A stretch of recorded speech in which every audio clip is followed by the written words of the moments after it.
Welcome back, everybody. Thank you, Allan, for taking time out of your schedule today. Happy New Year, brother. I hope you had an Happy New Year. awesome season with your family and friends and everything else. I know it's probably been frigid there. Yeah, we got like a 1 or 2 days in like the 50s, 60s right now, so everything's all nasty and melted. Oh gosh, that's probably worse than it just probably be just being snowy, wouldn't it be? Oh yeah, especially with having the dog in the house, all the muddy paws. Never fun. Never Oh, fun. I wouldn't even imagine that. It's dry as a bone here. I'm like actually out there watering the garden this time of year. It's kind of crazy, but yeah, it's kind of a big dry back going on right now. But um, can't complain. The weather's like California weather. It's been that way for a while, so I'm uh, I'm delighted with the weather. That's good. So, how's the tank going? How the tanks, I should say. How are all the systems running? They're all doing pretty good. I just got an Aqua Whiz set up, so that's been pretty fun. Keep track of the KH and the pH in the tank and seeing that trend. It's only been a few days, but it's probably going to be pretty cool to see as that develops. So I kind of play around with the system. Um, Definitely pretty nice to know that my tank with the calcium reactor is still above 8.0 in like pH realm. It's in like 8 to 8.3 in a day, which I'm pretty happy with. Um, Everything's pretty closed up right now. So once I can open up the windows or something, things should be fine. I'm not running calc or anything either. So it's good to see everything's within a nice range there. So when you're pushing like 8.3, are you also, pushing that pH up, or is it naturally coming up? Yeah, so you can kind of see throughout the day. Man, the app's on my phone. Let me see if I can download it on my iPad real quick. Um, but Yeah, do your thing. you can see the trend's pretty cool. I thought maybe it's just been like a day or two, and I've done like a bunch of random things in the tank lately, but um, the alkalinity seems to rise up until mid afternoon.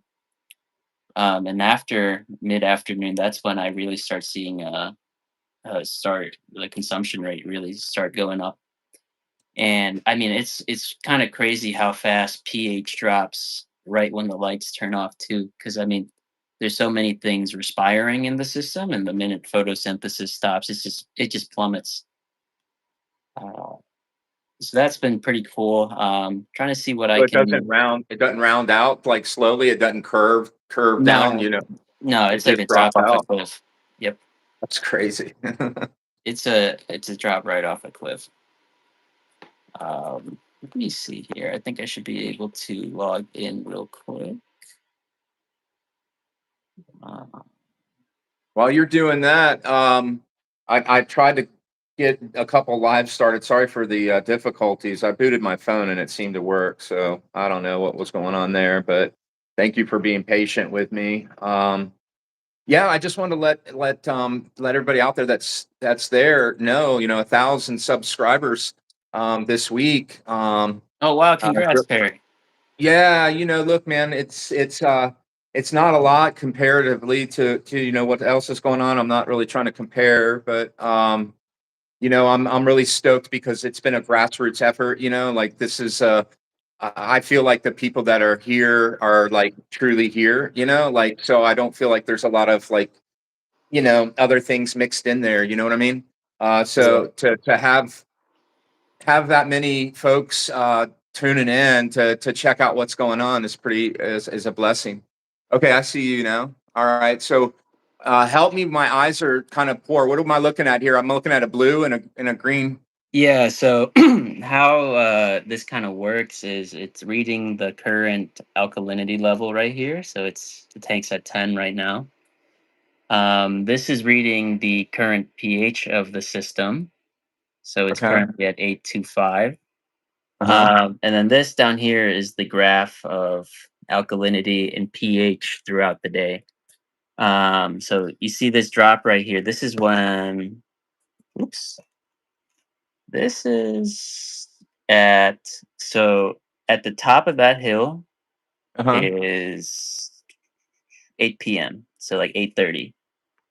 And then at the bottom of this is 11:30. So that's 3 hours and it just drops. Oh, wow. Yeah, and that's when everything's dimming down. Around 11 is when it's completely dark in the system. And Okay. then you can see what really is kind of cool. What I like about the Aqua is it shows the difference between the pH of the water and the pH potential. So what the AquaWiz does is it'll take the water sample, right, and it'll bubble that sample to reach like a max saturation point, and it'll measure the pH at that point. So it basically tells you it's like what is the potential of your water's pH, right? Like what's the maximum that water could become, right? And so that kind of accounts for like all the respiration and the organisms that are breathing and sucking in oxygen out of the water and producing acids in the water. So Mhm. basically, you get a good idea of like how much biology and respiration is going on in your system, and like it's really apparent because you can see this this line becomes really drastic right when the lights turn off, right? And that's just everything because there's no lights going on, and everything's just breathing really heavy. And so you see overnight, it's still pretty low. It kind of levels off because of the skimmer and like the sunlight starting to come in and like the other lights starting to impact photosynthesis. But when the lights kick on, like early in the morning here, this is 6 and this is 7. You can see like the curve like bounce back right away when everything starts photosynthesizing again. Hey, if you don't mind Yes. me asking, what is your how do you begin your photo period? Like, what time of the day typically are you starting your photo period, and what time are you finishing? From a light perspective, Um, so I and have like not this. not necessarily ambient either. You know what I'm saying? Like, I know there's Yeah, always going to be ambient light, and but what I'm talking about is where there's any sort of probably I would say photosynthetic activity. You yeah. So know? so the tank starts ramping up around like 7, six Okay. thirty in the morning, and then I think the lights kick off around 8 p.m. So about Uh, a 13-hour photo period. So around okay. there, yeah. Which is Um, that's yeah, that's about right. Okay. yeah, and what's really cool is like, you really see the impacting of like your lights and like your equipment with the AquaWiz. Um, so like you can see, like it'll give you some like kind of cool quick tips. Counteract like if your pH is getting low, what you can kind of do there, which is kind of nice. Good advice to have right on the app. But Is this saving data, and is it acquiring like intelligence as far as like creating like statistics like, I think I haven't played too much with it here, but there seems to be an export button. I think okay. they have like another product which is like to control your calcium reactor, and that's when all the prediction and all that stuff kind of comes into play. But this is Mhm. just like a monitoring system. So it just like tests and gives you the data that way, and then you can kind of act upon it how you will. So this is what's feeding this? Like, is it one like is it like one gauge, or like how is it set up? Yeah, so it Like has like one a meter or yeah, the AquaWiz is like this little box. It has like a few feeder like dosing pumps in it, and it sucks water into its reservoir, and there's just a uh pH probe in there, and an air bubbler.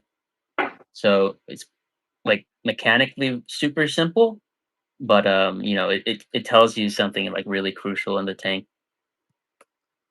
Okay, okay. No, Yeah, I'm and just then trying to see how it's able to reckon the predictability. So it's driving that based off of a pH reading.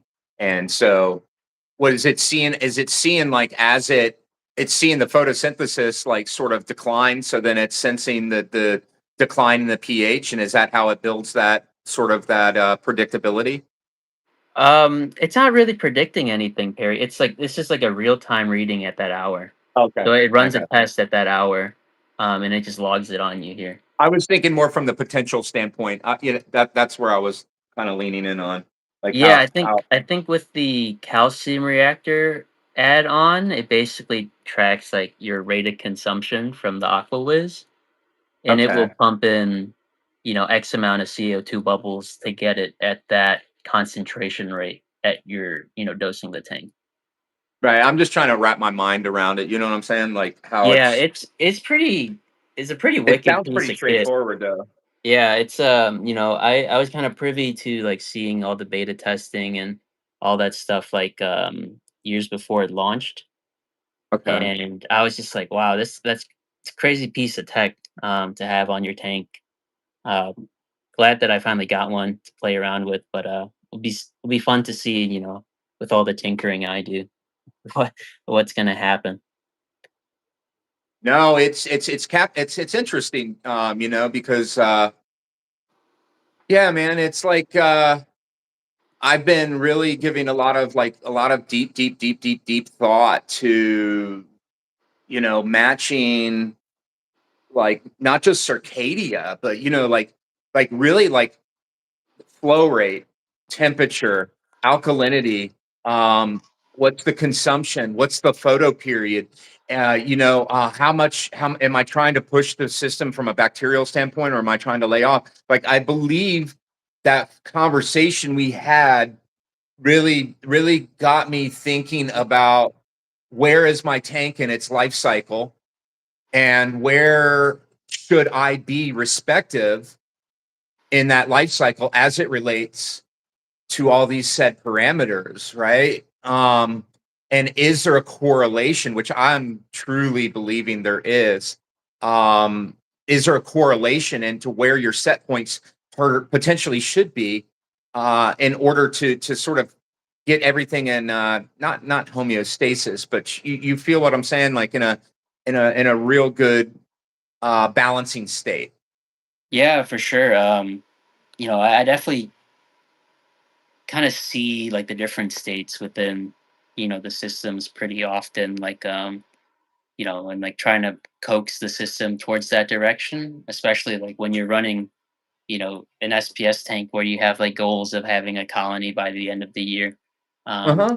it's really important to know like what condition is like, optimal. Like when you have like all of those little frags, um, it seems to me that, I mean, generally people say that acros do well in like very clean water, which is, pretty much kind of always true, for most coral. But like understanding like how much or what relatively like clean means in your system, right? Clean can just mean like, oh, I'm not feeding my tank enough and there's not a lot of things building up. But when, I have all the cleanup crew there, um, and like the, all the large coral colonies and things like that, that level of cleanliness isn't the same, right? Before, when things were clean, I was putting in 1 gram of food a day, and now things are clean when I'm putting in 10 grams of food a day. So it's kind of understanding like, that ratio and, how much biomass or how many calories the system needs in general, and how efficient, the things in the system are actually capturing it, right? Like, with a lot of studies done on aquaculture, like they're weighing the fish after every like treatment that they do, like every experiment they do, and then they compare it, right? And it's nice that I've had a lot of experience, like having a lot of different tanks. I kind of have like that anecdotal experience of how much Mhm. my corals have grown, given the ways that I treat a system.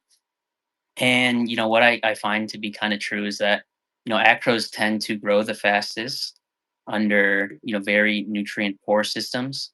Um, they don't look their best, but maybe that's not what you're shooting for, right? Like maybe you just want everything to be filled out and nice, and then you can chase that lushness afterwards, or you kind of want that you know the best of both worlds and kind of move forward with that path, or you just want like the best colors and you don't care about growth, and that's completely different way of running the system completely.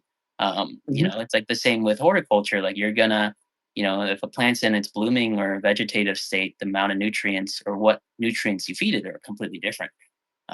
When you want like a coral to be spawning, you obviously can't restrict a lot of its food intake, right? That's kind of counterproductive. But when you don't, when the coral's not spawning, there could be a more optimal way of providing it resources so that it inherently doesn't divert energy to creating those gametes, right? It's like just kind of like a trigger for the coral. Like if it's getting a really high fat diet, it's like, oh, I have all these fats now. Maybe I can divert that energy, make some eggs. But if I get like a really protein diet, or a poor nutrition diet, it might just be like, oh, I should just focus on trying to stay alive and maybe trying to grow, and I can think about making eggs later. So I mean, it's a lot of similarities in that regard. It which is it's hard to recount because there's nothing written down. But a lot of this is kind of my anecdotal experience. Like, you know, if you have a goal, you have a lot of tools to kind of push yourself towards that direction. Oh, totally. Yeah, I mean, that's that's what it's all about. I mean, like always trying to push the envelope, knowledge wise. That's why I always enjoy, having an opportunity to sit down and go live with you.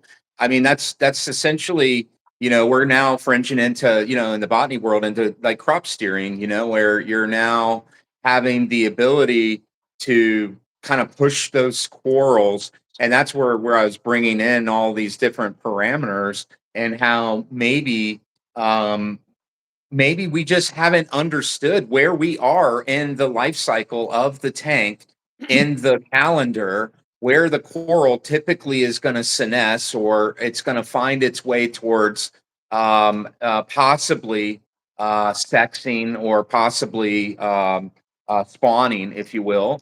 And is that signaling sort of the end of the year, sort of like it would be for a perennial type of plant. Now, I'm not saying that that's how they work, but maybe we have missed from an RTN and STN perspective that maybe if we're trying to push biology extremely hard, but we're in the dead of winter and we're in a basement in the Northeast, and the bacteria is going to be slowed because we're in an environment where it's cold, cold, cold, and you're fighting as hard as you can to keep that tank heated.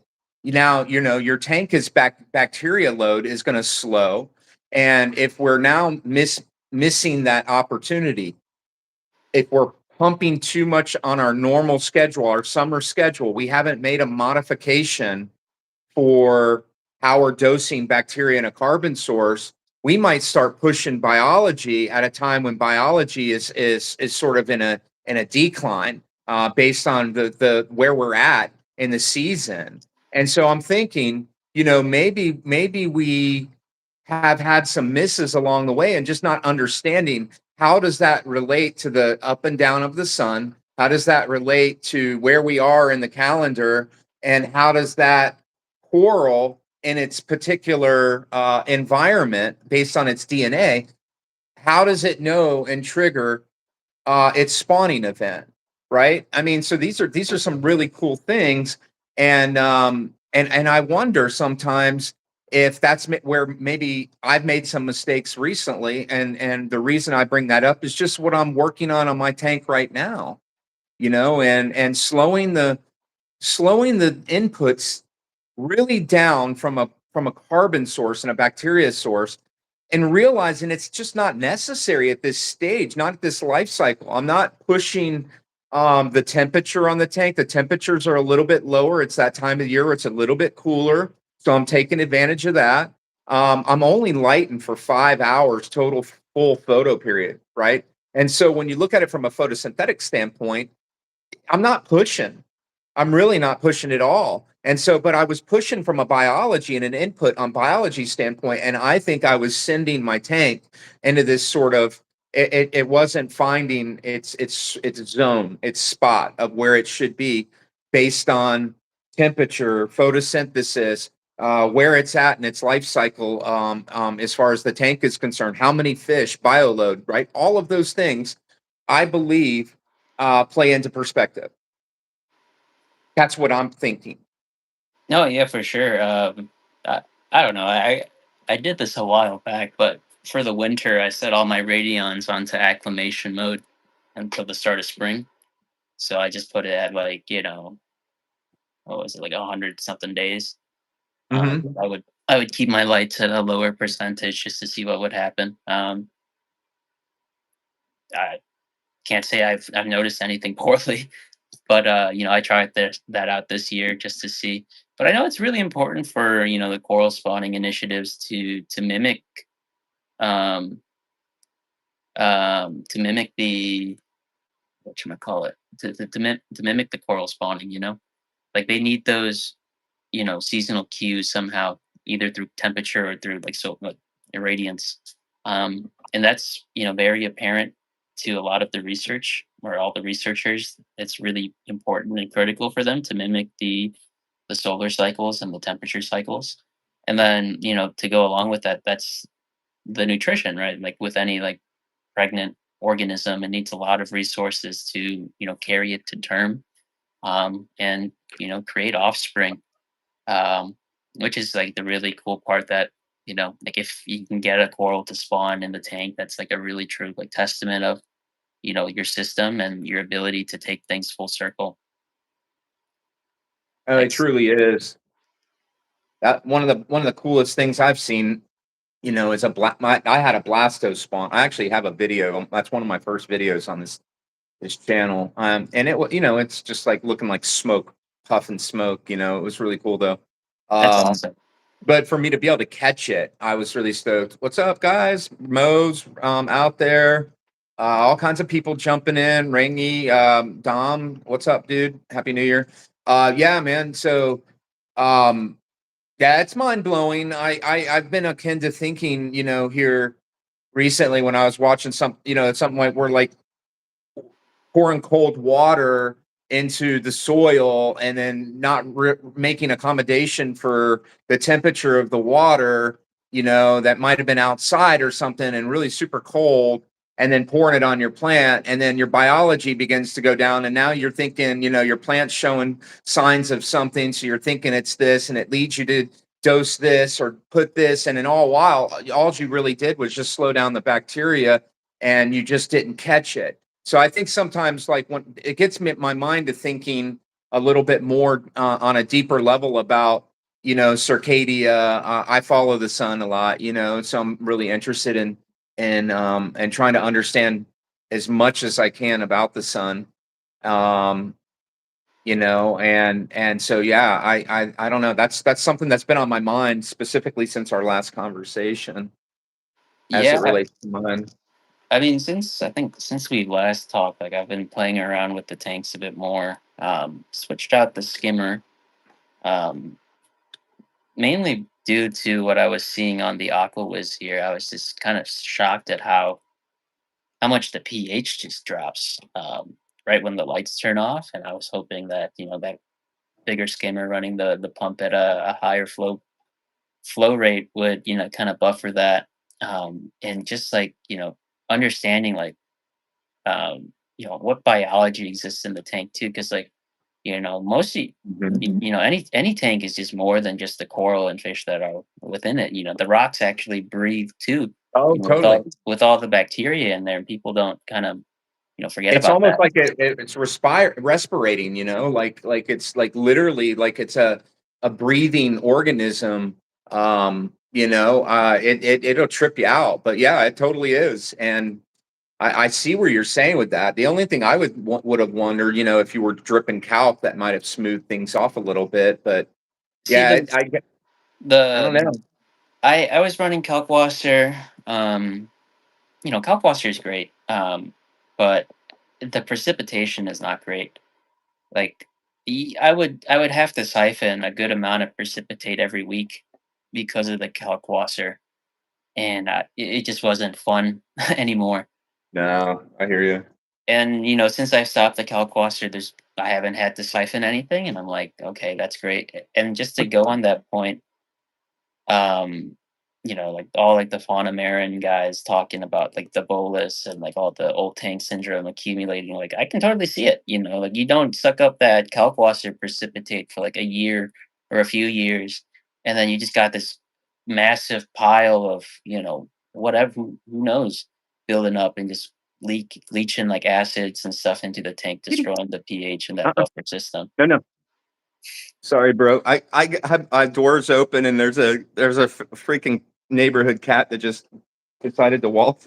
That's Oh, it's so funny. cute. It's like, dude, I'll be out there meditating and that cat will come up and start rubbing on me and I'm like, oh man, right in the middle of a meditation out in, barefoot and stuff. I do my sun stuff in the morning, and the That's cat will funny. come up and rub on me. Man, that's awesome. I'm so stoked to see the cat, but not right now. I'm surprised my dogs didn't freak out. Um, Yeah, I'm surprised I heard no barking. I know their Chihuahua's one's sleeping. He's a chunky thing, and the female she's over there passed out. So I don't know, man. Whatever. It is what it is. Animals. Yeah, yeah. I My love them. my dog's downstairs right now, so no interruptions today. Yeah, that was totally random though, man. Um, yeah, man. I mean, it's really interesting that it falls off like that, Alan. Are you seeing like a dramatic like nocturnal response at that point from your acros? Are you like seeing them throw their feeders out almost instantaneously? I'm just Oh, wondering I mean, if it triggers a nocturnal sort of if there's a sharp mechanism associated with the nocturnal aspect of the acros. I don't know if it's like a I don't know if they're correlated per se. Like, when I do see it falling off, the lights are off and the acros are like openly feeding. So I don't know if them like feeding, leads to them to respire more, but it would make sense, right? Because the coral has basically switched to a different method of energy acquisition, right? Hmm. The first one where it's photosynthesizing, it's releasing oxygen, but now where it's like eating and digesting everything, it has to switch over to um, respiration, and so then it's going to release CO2. So maybe it could be the case. Maybe I got to pay attention to that a little bit more now that I have the Aqua Whiz. But I was thinking about that too. It's like like when those huge feeder tentacles come out on the acros, what is that doing to the water? I wouldn't doubt that, when the filaments come out, since they are like the guts of the coral, if there's a large amount or a large reaction, I'm sure like the amount of acids and enzymes released out into the water is not Hmm. probably non-negligible. So there might be some impact there, but you know, it you'd probably have to trigger a massive feeding response during the day in order to get that, in which that would probably drop your pH or something too. Given to what food does to the water and then the subsequent biology and whatnot. It kind of lends you to really want to maybe enhance nocturnal study a little bit more than photosynthetic study because when you really think about it, it's like the downtime on a plant is quite remarkable. The dark period is phenomenal. What happens when you wake up the next day, and it's kind of the same principle if you think about it. So Oh yeah, for I sure. bet you there's way more going on than Sure. most people really know, especially with your system, because I think the reason it's dropping off like that is you've got this system, that you haven't gotten too far elaborating on, which is fine. But to me, it sounds like an old Jobert type plenum, where you've incorporated a mud of some sort. I'm sure you're going to dive way further into it at some point. But when you start messing around with things like this, you start adding dark refugiums, lit refugiums. You start really, you're now adding like neighboring waters, like atolls, all these different fringing waters. There's got to be something to these fringing waters and how they come together and integrate to carry out all these tasks. And so I would imagine the closer you get it to as balanced in nature as possible, I'm gonna bet you that's why you're seeing that fall off like that. Oh yeah, for sure. Like I mean, you picked it up right away, but like the system at this point is really cool. I've gotten I've been kind of been pushing that one system to be more or less a self-sustaining system with like one or two major inputs on my side. But like now, the acros have their filaments out 24/7, which is crazy. Like there is on maybe like 30% of the acros a constant feedings and response throughout the day. So I've gotten it, a bit closer to like mimicking, wild ocean conditions where, the corals kind of eat freely and whenever there is a bloom. And I've noticed, a bloom within the water column too. It's not as crystal clear as it was before. And Hmm. I'm sure that's, leading to this big impact in terms of the pH and what's the difference. So maybe when I go downstairs in a bit, I can kind of show the system and what it's looking like right now. But like I've noticed a lot more fatter growth tips, if that makes sense. And a lot of the acros are reaching that growth state. I'd say like the majority of the acros in the system have new correlates. Let me see here. Yeah, yeah. Check it out there. Let's look here. Moats Reef said, yeah, 100%. It's the acros that stop the photosynthesis that causes CO2 buildup and Yep. pH drop. Yep. It's probably because you are so acro heavy. They're totally driving the freaking Oh, pH of the system, dude. oh yeah. I mean, like, let's see here. I mean, Fucking nuts, there's like man. a point 0.2, point 0.3 swing every day just from the acros. Well, Uh, you were telling me the one time you were telling me how much nitrate and phosphate you were bringing through the system in the course of a day, and it was like, my goodness, dude. yeah, I mean, you can really play around with the system when it's filled with acros. Like, you can kind of Totally. play around. It's fun. Do you notice it's at this stage with as full as you are, its impact on nitrates and phosphates? I mean, it's got to be almost like a living filter at this point. I mean, Oh you yeah, I know, mean that's you keep on picking up the hints, but it pretty much what it is pretty much a living biological filter. Like I'm treating the water that passes through you. You are essentially reviving dead nutrients into an organism, bioencapsulating it, and then reintroducing it to the system in like a cleaner fashion. Um, but yeah, once I get everything kind of ironed out, I'll oh I'll yeah, you're good. I'll have some fun with you, Perry. Talk it out. Oh man, I've got some I hit you up on Instagram and I'm like, man, I don't know if I should actually hit send button on this one. I was like, he's gonna think I've really lost it out there. No, I feel sometimes during meditation there's some things that come to me that aren't coming in the form of traditional languages or words or sounds or anything. It's just a way of all of a sudden just something pops in your head and it's like whoa. It's Yeah, mind blowing. I don't even want to like go too far into that, but I am devout, very devout. It is a big part of my life, and I the sun is instrumental. My grandmother lived to 93.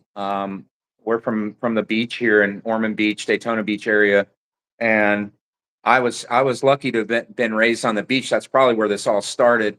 And I've been surfing and playing in the water and doing all this sort of thing my whole life.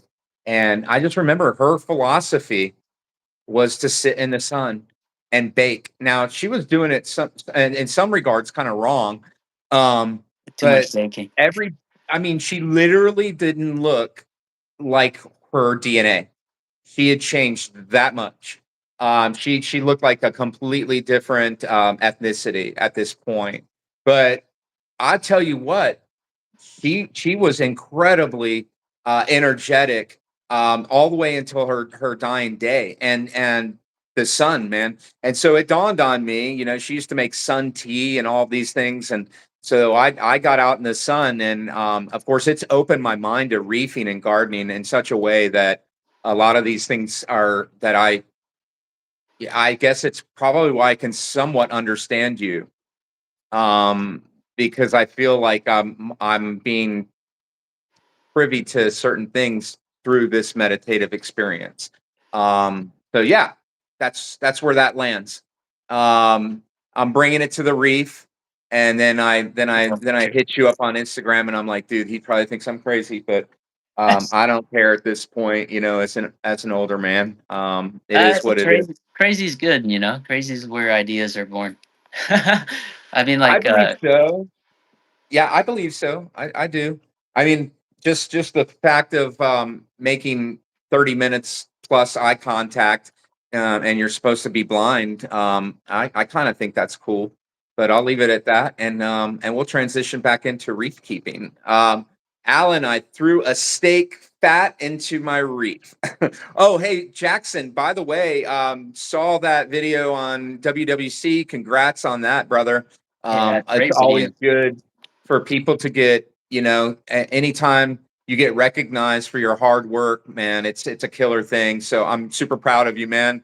You deserve every bit of kudos that are thrown your way, my brother. Mo's Reef, of course, he's out there in the chat. That's 1,000 gallons, Allan, that Oh he's wow. working with in that aquarium. You got the Funkster. So stay fat. I dropped a beer in my tank back when I used to drink. I did for real. I Any dropped a issues? beer in the thump. Any issues? No, Yeah, just carbon dosing, right? totally what it is, bro. It's yeast, man. How many people are doing that? Like, Yeah, get it? I mean, yeast is great. Um, I mean, like in general, like if you do it the right way, a lot of these things can be really great tools. You know, I think a lot of the things, like, you know, it's application, right? Like how much, you know, I mean, Yeah. like I feel like we know a good amount about reefing. It's more so like leveraging like really cool techniques and just using what we already have to, you know, make things better. 'Cause, I mean, Yeah. it's kind of hard to see like what new piece of equipment or like what thing that you could buy for your tank right now to really like take it to the next level, right? You know, a lot of it, like, you know, in terms of like increasing life support or, you know, making the corals healthier in general, like, you know, a controller is not going to do that right off the bat unless, you know, you sit there and program it and buy all the tools for that. And at the end of the day, you know, like maybe like a filter roller that might be counterintuitive at Hmm. one point, but like there's no, you know, one thing that can like, you know, turn my frag tank into a display tank overnight. There's a thing with rock, and we can go right there as far as technology, and we could say that we could throw every bit of the newest, latest, greatest, whatever tech at whatever we want. But the reality is we're still trying to chase something that we're devoid of in the first place. And when you really look at the rock, and this has got me thinking, what is the proper reef setup? What is the proper rock these days? Is the proper rock porous rock? I don't think really it is. I think it's actually that my mind now has me believing that unless you're getting ocean rock that's full of copious life that's in all them pores, unless that's what you're getting, very, very mature rock, you're opening yourself up for literally a sponge, and it works inside out. And I'm literally in the process of almost hitting that point of rendering out everything that's laden within all these pores of this rock. And it got me thinking, Allan, about surface area and about, do we really, really, really need copious amounts of surface area for bacteria homing? And I'm at the point where I think it's actually counterintuitive. I think it actually is counterproductive. Unless you have a way of leveraging the bacteria over something else. Because the moment algae or anything begins to take its course, or detritus or anything begins to back into those pores, it's where it becomes the problem. And it got me thinking about Marco rock, and how I believe, like, this solid ass rock or even polymers at this point, when I go to my next reef, I'll probably be employing, some sort of a lesser porous thing, at least for the display.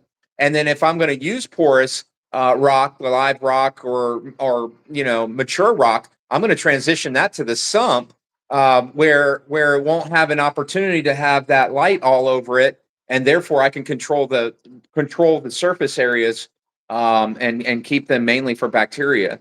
So I don't know what your Yeah. thoughts are on that, but that's something that's been really on my mind a lot lately, as far as how we set up our display versus our stumps and refugiums and things like this. And have we maybe had it backwards?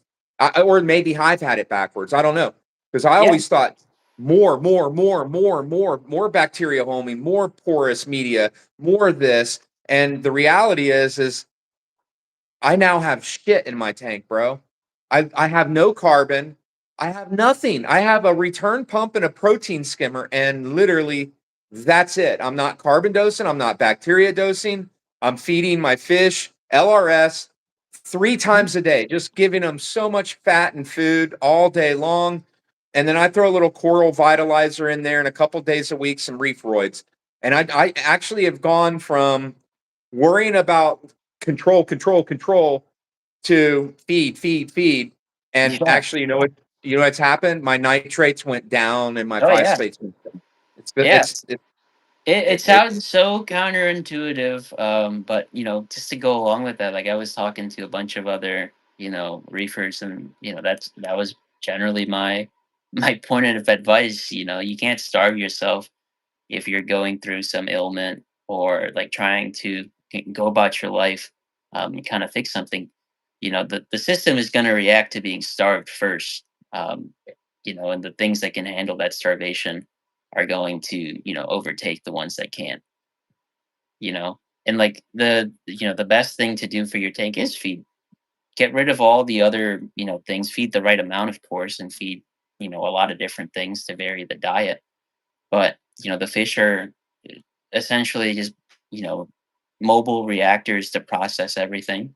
And when you get to the point where the fish isn't enough, that's when you kind of want to add that extra life support, that reactor, or like start feeding crazy or going into the trace elements and stuff. You really don't have, the griefing is really simple. Growing corals, I think, is also very simple, inherently. We trend to make I it think we really complex. overcomplicate it. Yeah, I mean, you like to buy a whole cabinet full of stuff and go about the day, doing one or two things here and there. But like, I find like if I can walk away from the tank, um, and not have to worry about it, then I'm set. Everything's going in. The tank is handling itself. It will produce its own phyto and algae. If you got the right fish, they will consume that, and then the nutrients just keep on cycling until it turns into its final end state, or the final critter that isn't getting eaten, which in most of our cases is the coral. It's kind of like you put in a pellet into the tank. That amount of energy is going to be in there for like months, theoretically, right? The fish eat it, decompose it by like a small percentage, and then the next thing eats it, and then ultimately it ends up as a coral biomass. And it's just kind of understanding, you know, what each rate of consumption is at each step, and where you can kind of come in to make those things happen faster or slower as need.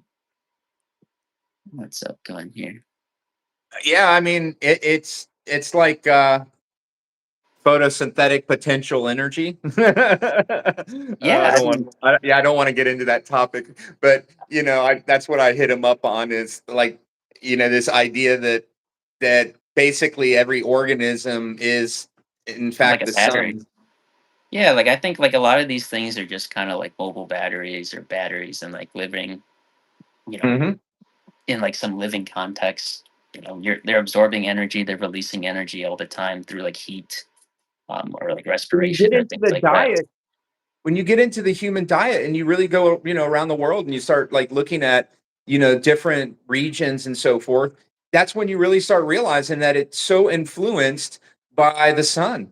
Oh and yeah. and what the diet is completely influenced by the sun. And so if it's a climate that's more subtropical, like more equatorial, like Florida, for example, maybe your diet should be leaning in on, more of an more of an herbivore type of diet. Not that protein isn't good, but maybe that's and more in line where if you're like more in a northern region, you might need to lean on more nutrient dense type foods Yeah, for sure. that are more dense in nutrition, as far as protein and fats and so Yeah. forth. So I mean, like your vegetables, your fruit, all those things are going to be providing you a lot of like antioxidants, things that you would be exposed to a lot of UV and sunlight from. You need to consume those things to protect against your environment. That's why those things produce them, right? Strawberries and stuff are rich in those antioxidants because they're exposed to a lot of mhm. rays of sun, and they produce those antioxidants to protect themselves. I mean, if your body isn't consuming the right amount, and you're getting the same amount that is like damaging other things in that environment, it seems to me like it would be like the safe answer. It's like I got to boost that up because I live in this area. Like when you go up more north, you're not getting a lot of sun, but you have to stay warm a lot. So you're of course you're gonna eat a lot more fat. Energy. Yeah, it's just energy in some way. And that's how these things adapt over time, like millennia. It's not like they're humans that can just hop on a plane and go to Canada and then to Portugal or and then Argentina and like jump around like that. These things stay and live where they are forever for the most part. You know, Yeah, no Those- doubt, man. I mean, they got to adapt to it somehow. so yeah, I mean, I'm not trying to take us off track here, but like it kind of all comes together though for me, and I guess that's probably why I drop it, a little bit is because these are the connections that truly helped me to understand reefing. I mean, like I'll tell you, I've been reefing for 20 years, but I really feel like I've learned more in the last year and a half of reef keeping than I knew ever. Oh And, yeah. you know what it really all had to do with? It had to do with me checking myself and looking, at myself and realizing learning potential versus closing your ears and your eyes, and what does that mean? That typically as most people age, and so I kind of decided to do the opposite. I said it's time to strip and let go of everything and try to re-educate and relearn and learn based on intuition, learn based on what is my thoughts telling me, what is my eyes telling me, what's common sense telling me, what's my logical senses telling me. Um, when I came out of 80, what is it, freaking 84 hours of fasting, man. Like when I came out of that, that was like that was I can't tell you the kind of shit that was going on in my brain at that point. Um, but yeah, I was combining meditation and 85 hours, I think is what I ended up at. And it was insanity. I'm gonna You do it again. You gotta do it in a cave next time. See what you come out with. So yeah, no light, completely dark. And yeah, that would remap your brain a little bit, wouldn't it? Yeah, You I know? guess I know those like sensory like deprivation rooms, like where there's like no sound, no light. People come out and say like they feel a different type of way. I wouldn't doubt it. And just kind of like going along with what you said, Perry. Like I felt like I learned I got the most interested with reef keeping once I stopped looking at reef keeping. I started looking and reading other things, and then I made a lot of those connections back to it because that's it's your primary passion, but how you evolve and get better is by pulling in different skills that no one in a different field, right? That's what innovation is, right? You can't just look at the same book and expect something new. You got to read a new book, and then you can go back and write a new page. But you can't just keep on looking at the same thing expecting for something new to pop up. Yeah, I guess my timing was coming out of Eckhart Tolle. book that I had just wrapped up, and then 85 hours of fasting. I think I was having all kinds of enlightenment epiphanies that were happening. It was a beautiful experience, but yeah, I mean, I try to bring some of that shit back to the reef, and Uh, it's I got a good book right here. I'm not sure if you've read it yet, but this is one of oh, it's a green screen. Let me turn that off. It's a green book. But this was one of my this is a good book that I read that helped me piece together reef keeping a lot better. It's called the One Straw Revolution. the one straw revolution. Okay, Yeah. It's generally it's discussing post World War II Japanese industrial agriculture. okay. And there's a lot of really interesting things about going back to the old ways, about how we used to do things and how things always seem better. And there's a lot of corollaries going to reef keeping. People are like what we're saying, just feed the tank, right? Hmm. Like I think a good emphasis that this book makes is to kind of steer away from synthetic fertilizers because of what it does to the biology, right? Uh, Yeah. synthetic, a synthetic fertilizer is great. In the reef tank, dosing your nitrates or whatever, ammonia or your trace elements in some cases, it's great. But understanding, what it does in the long term is more important than just saying, "Oh, I want things to grow."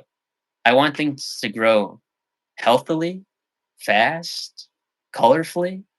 You know, um, eh, understanding that second question is what this guy kind of went into talking about because after World War II and after the atomic bomb, you know, uh, their agriculture pretty much was decimated, in an attempt to kind of like repay for all that destruction.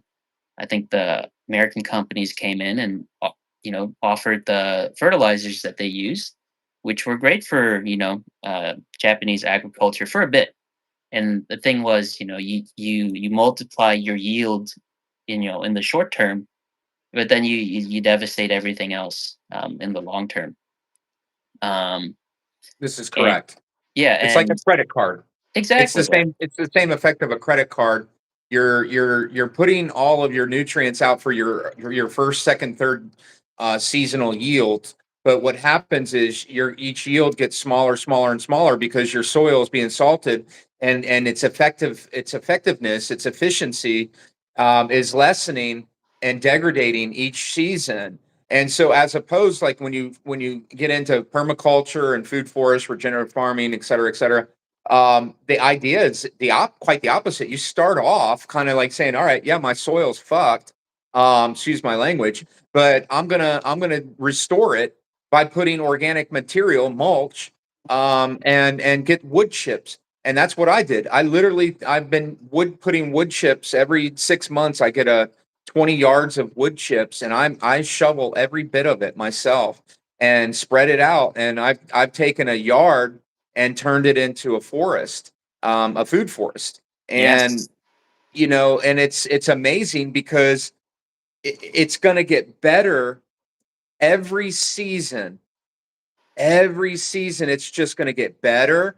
More leaves drop every year. The oak leaves are falling, acorns, tons of nutrients, just rich everywhere within the soil. And then it compounds and it's the layers, and it bodes into, like what you were talking about with Japanese farming. I've studied a little bit of KNF, which is, Korean natural farming, or just natural farming, as the Asians have called it. It's never really been, from my understanding, keyed in there. But you've got all these different varieties of this. You've got the Jadam Yeah. method as well. And so you got all these different type of teas and inoculants you can make. And when you start really looking at it, what we're talking about is organic versus inorganic. We can't even quantify what that inorganic thing is doing because it's just in hold. It's out there, and it's out there in this quantum space where we don't even know what it's doing, what kind of effect it's really having on the tank until it's rendered out. and it certainly isn't going to be rendered out with the efficiency as if it was an organic based nutrient versus a synthetic. Yes. And where does it go? That's my question. Where does it go and how long? And so, I think we get to a point where are we trying to test to satisfy a test kit, or what is our end goal here? Right. And I think Yeah. it's sometimes we are trying to make amendments like we're running a hydroponic type system when we're trying to really run an ecosystem, and it just doesn't work that way. And I don't think we can run a hydroponic system for corals, not this point. I think I think I believe they truly rely on something that we can't even really scientifically quantify. And so keeping that in mind, go ahead. Yeah, I mean it's yeah, kind of going back to what you were saying about, your debate on live rock and whatnot. Like I think, starting with a different type of rock might be great. Maybe you start off with the Marco rock, and then a year in when everything's settled, you switch over to using live or dry rock, right? Because you want to start building that mechanism that starts to give back to the system, right? Because initially you don't want a sponge in the tank, kind of masking all the issues that are going to happen down the road. You want to be presented with everything right away so that you can deal with it and then Mhm. work towards creating that compounding system. So, there's always a right situation to use every tool, right? No sledgehammer to a nail, type example. And I think uh, the way that we reef, most people don't have that holistic mindset going into setting up a reef tank. They want to start over filtering from day one because Mhm. I gotta check everything off the box before I start, right? Right. Um, but in reality, like what we were doing like 10, 20 years ago, like we didn't even have the box to check off, and we just Right. started right away. It's So like uh, we ignorance was bliss. It was almost like because the information wasn't there like it is now, and all of these sort of like you're saying boxes to check, and everything's gotten so technical to a lesser extent, which is good. It's not a bad thing. There we need sort of guidelines to go by in this hobby, sort of like general sort of ideas. But I think probably we didn't really know what we know now, and because we didn't know, alls we knew is, well, I'll just as long as the power's on and there's a fan to keep the temperature, the water's in a good spot. Okay, that's cool. Check. Okay, the polyps are moving. Okay, check. All right, I guess everything's cool. The protein skimmer looks like it's working. Okay. Yep. yeah, Glass algae.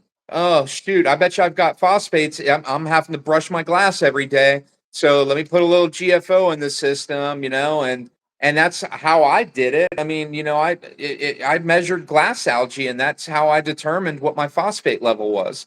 But again, I think it was because we had more of these mechanisms that were all these a myriad of different types of life and foods and sources of micro spawnings and just things that we can't even really see on a microscopic level that were coming with this rock, that it could signal these kind of things to us, like with the glass algae and whatnot. I've noticed in my tank I rarely have to brush the glass. And it's like, well, wait a minute. I always had to brush the glass, so these are things that I kind of try to remember and hold on to, because these were the old school ways that I tried to utilize to help be successful. And I really don't think that you really need to do anything more than that at this stage to have great success. In fact, I would say um, feed the fish, and then let it go from there. I mean, like, it really is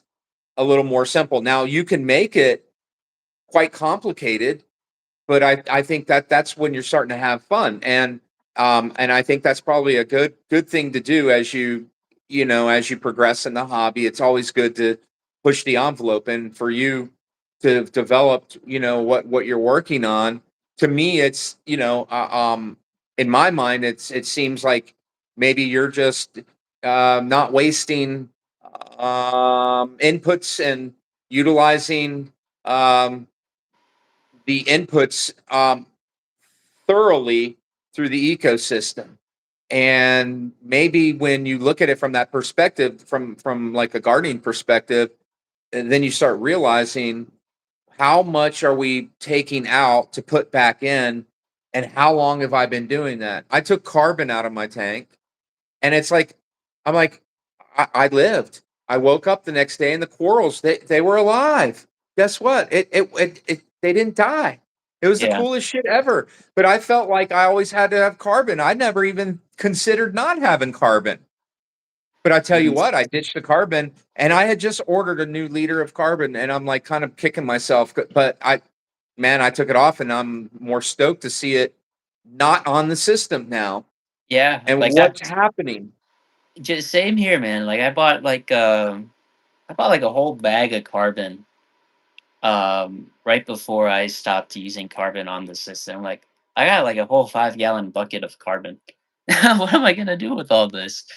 Um but it kind of goes to prove like how well a system, an ecosystem, kind of take care of itself. Like you should just kind of be helping and steering your tank towards that point.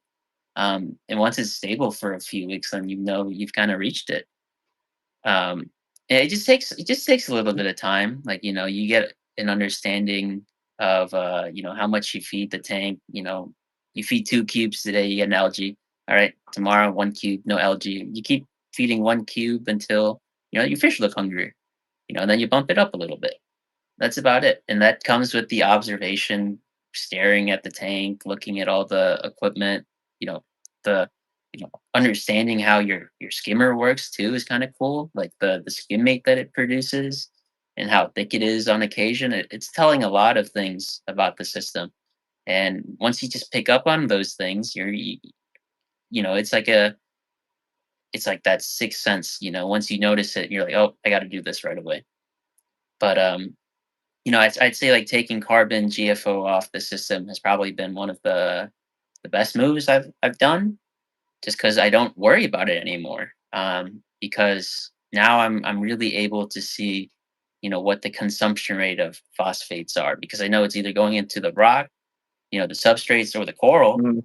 and then I can just like, oh, it's building up too much, back off, or like maybe try and force the coral to grow and suck it up more so that it drops.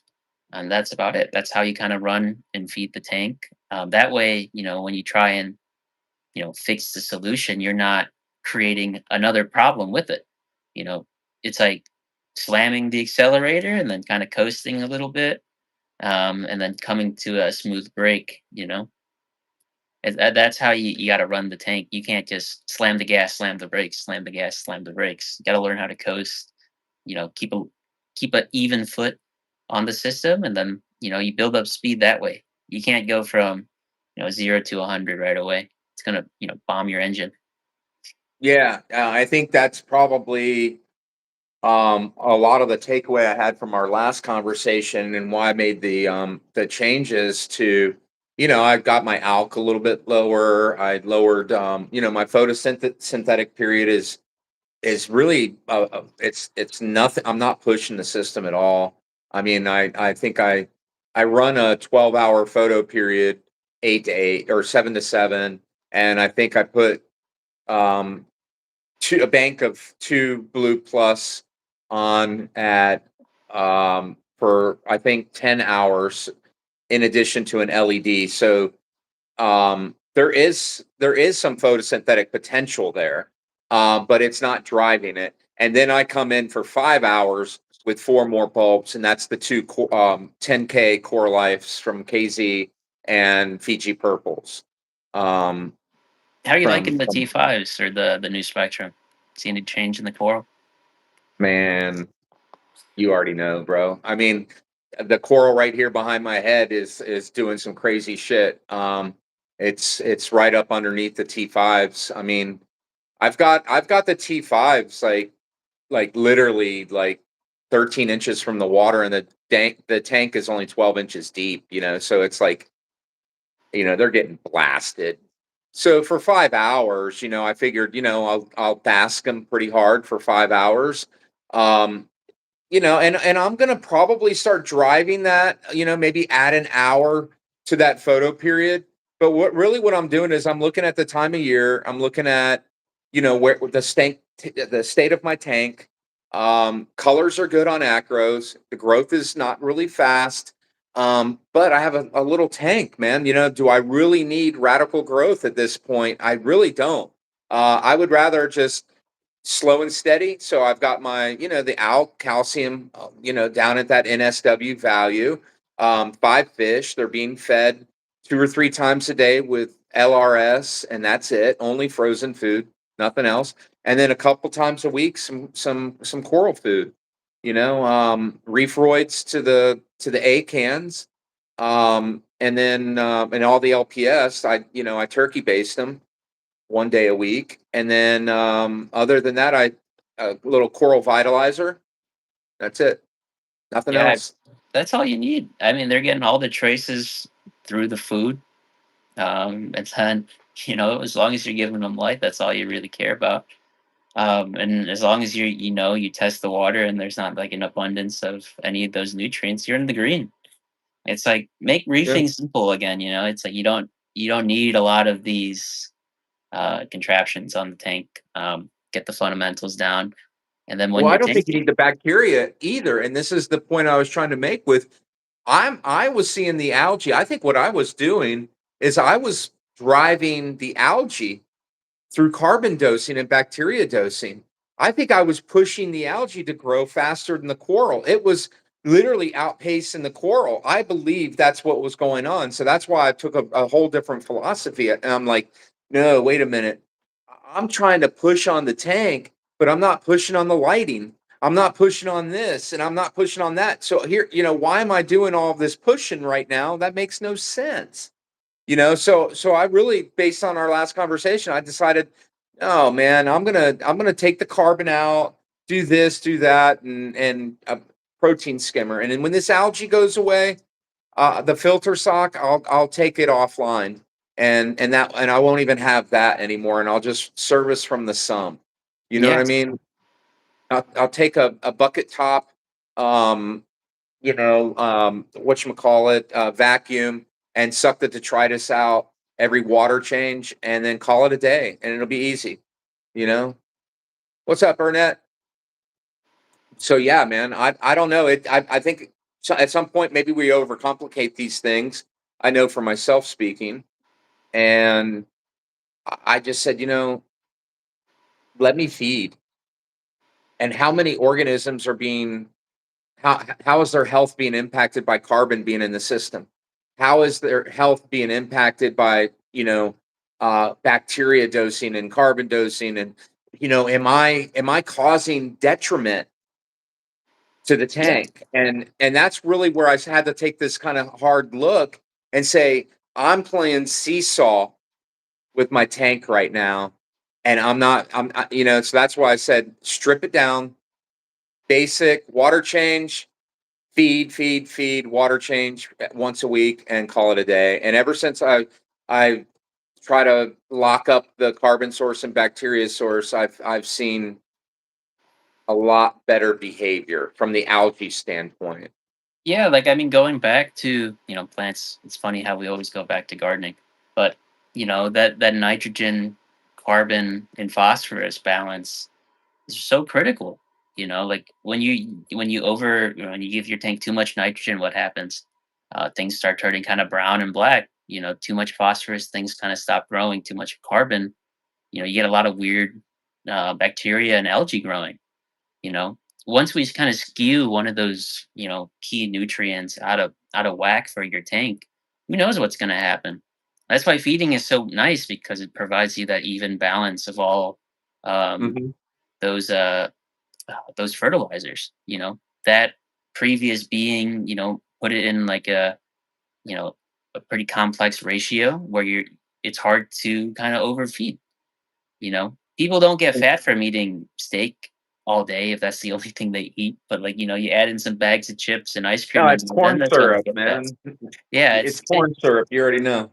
yeah, but Um, it's kind of similar to that regard. You're basically burning a much cleaner and proportional fuel for your tank.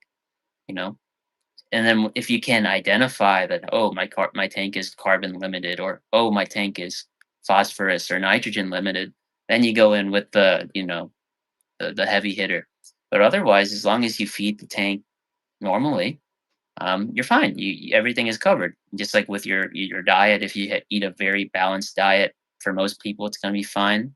Maybe some people have like a metabolic issue, and you got to take a drug or change their diet up a little bit. But it's kind of like your reef tank. Most people grow similar corals. The demand is probably going to be pretty similar. But if there's that one guy that's like really blasting the whole star, the whole sun, and plus more into his tank, he's probably going to need, extra fats, extra nitrogen to accommodate the corals or the things living under that, all that radiation. Um, so it's kind of like I said, it's hard to prescribe anything to anyone's tank. It's really, going out there, making friends in the hobby and seeing others people's tanks, or watching those videos and seeing how, you know, each action leads to, a system looking the way it does. And then, observing your own tank, right? It's like, how does how does me feeding the tank make my coral respond? How does it make the fish respond? What are the behaviors of the fish, pre and post feeding? You know, it's kind of funny because every time I feed my fish, they kind of poop, like they poop on each other. I guess kind of like as a distraction for the other fish to eat the poop instead of the new food. But what is that doing to the tank? If you can kind of make your fish fertilize on demand or something like that, how is that going to work for your tank? There's a lot of these little fun levers that we can kind of pull, and that's going to really shape the tank in the long run. All these things are going to build up and compound slowly, day by day, and it's just really your job to be there and just to watch it, enjoy it, watch it. Try not to stress out too much. um, but once you're there, it's like, what else do you really need? Like, you don't really need a pantry full of stuff. It's getting kind of annoying at this point for me because of all the stuff that I've accumulated over the years. Like, I want the space back. you know, it's like, it was kind of fortunate because, like, I was messing around with my tank. One of my friends said, I should be bumping up um, the amount of air going through my skimmer because of what my pH was doing. I'm like, all right, let me just look in my garage and see if I have another protein skimmer that fits. And I just kind of was lucky enough, and this one fit. Just adapted the pump onto there, and it's like good as new. This was like it's one of like it's one of the skimmers I had like years ago. It's probably like 20 years or 15 years old or something. It's like one of those old ATI skimmers. You remember when ATI made skimmers? was it like a bubble blaster? Yeah, it's a Bubble Master. Yeah. A bubble blaster. Yeah, No. that's the one that they had. They had a CG pump Yeah, on yeah, it, and yeah. it had Yeah. a fatter like head, and it was Yeah. more rounded. Yep. Like it was more, yeah, rounded out. Yeah, that's what I threw on my Man, I tank. know equipment, dude. Oh man, that was my thing. Yeah, I used to actually have two of those. I have an Yeah, those were killer skimmers. I had one too, man. Yeah, I mean they're I had great. the 160. Oh I yeah? think it was the 160. I think it was the smaller one. It was Yeah, made for this like a 120-gallon reef. yeah, this one's the 200. Um let's go down into the fun room. Hell yeah. Um Yeah, it's funny though, while you're getting down there, it's like ever since I've made these accommodations too, the skimmers, the foam head is different, man. It's way better. It's more engaged on mine. Like that yeah, right there. It's constantly chugging like that. yeah, see this And I had a Bubble King on here before, and I was like, it's not they're foaming very like this. similar, Alan. Yeah, yeah, yeah. I had I just took it out the other day, but like the foam was always like liquidy. I would never see like that froth, like this. Oh, that's a good foam head right there. That's beautiful. Yeah, like I mean, it's a little janky that I got the silencer kind of willy nilly, kind of dangling off there. Ah, who gives? But Oh, that's I wasn't yeah. I getting remember that beauty. this type of skin mate, so I was like, and the way that it's designed too is really cool. Um, like the water goes in at the bottom and it spins, so you're getting a lot more contact time that way. And Right. the foam head coming up here in the transition, like I couldn't ask for more. Versus like the Bubble King on this side, it's not, Yeah. Look how dark. Yeah. Yeah. you know, it's a completely different type of skin. Um, but yeah, That's exactly what mine looks like, man. Exactly. Right there, yeah. just like that. This is since noon, so it's been That's incredible. yeah like 5 or 6 hours since I've emptied it. But that's so like the best I've ever had my tanks run is when I can like feed and almost real time see my skimmer head like just go ballistic. And Yeah, I mean, funnily, like this, I had this system or this skimmer running when I was running full Z of it back in like the early 2010s, and uh-huh. I didn't realize how efficient the freaking skimmer was, you know. So I was like, oh shoot, it's probably was the way this skimmer was operating on that tank that I could run the What pump tank. do you have on there? It's the pump from the Bubble King. Is that an Eheim? It's a Red Dragon pump. It's the Oh, ones Red that Dragon. yeah, it's the Yeah. ones that come with the Bubble King. So Okay. I Okay. you can see the little the vinyl tube that I stuck on there. No So doubt, no doubt. See, that's what was really kick ass about the old skimmers like ATB and man, I've got a skimmer. Wait till you see when I do my upgrade. I've got an old. Do you remember iTech? oh yeah, I always wanted one. I have an iTech 200, dude. Oh wow. Yeah, it's incredible, dude. The skimmer it's like over a gallon. It can hold over a gallon of skimmate in it. Like Oh that. That's how really? big Like it's in the cup? freaking monster, huh? Like a What? gallon in the cup, right? Yeah, that's Yeah, the crazy. cup can hold a gallon. Like that's how freaking huge this thing is. It's one. It was the John from Fish and Other Icky Stuff had made them years ago in Tampa, and it was like an ATB knockoff. And of course, if you have you ever used an ATB, the original cone skimmer? No, I never had a chance to. Oh God, if you can ever get your hands on an original ATB, oh my goodness.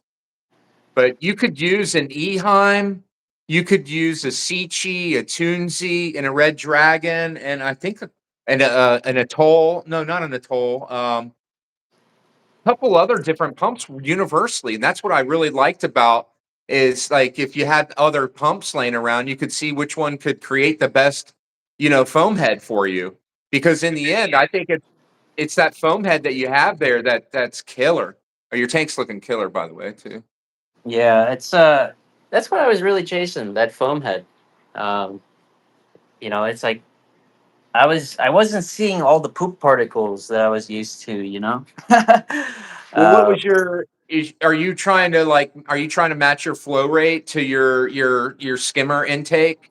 Like are you trying to keep those speeds relatively the same? no, not necessarily. I'm not in that regard. More so, like, let me That's a see. mind trip there for you. Try that one out sometime. Yeah. But Let me then see you get here. the contact time of the turnover of the tank. So whatever your turnover is of the tank, Yeah. you want to you if you can try to do the best you can to rank your intake to roughly that same turnover rate. That's usually how you can get that skimmer head to engage like that.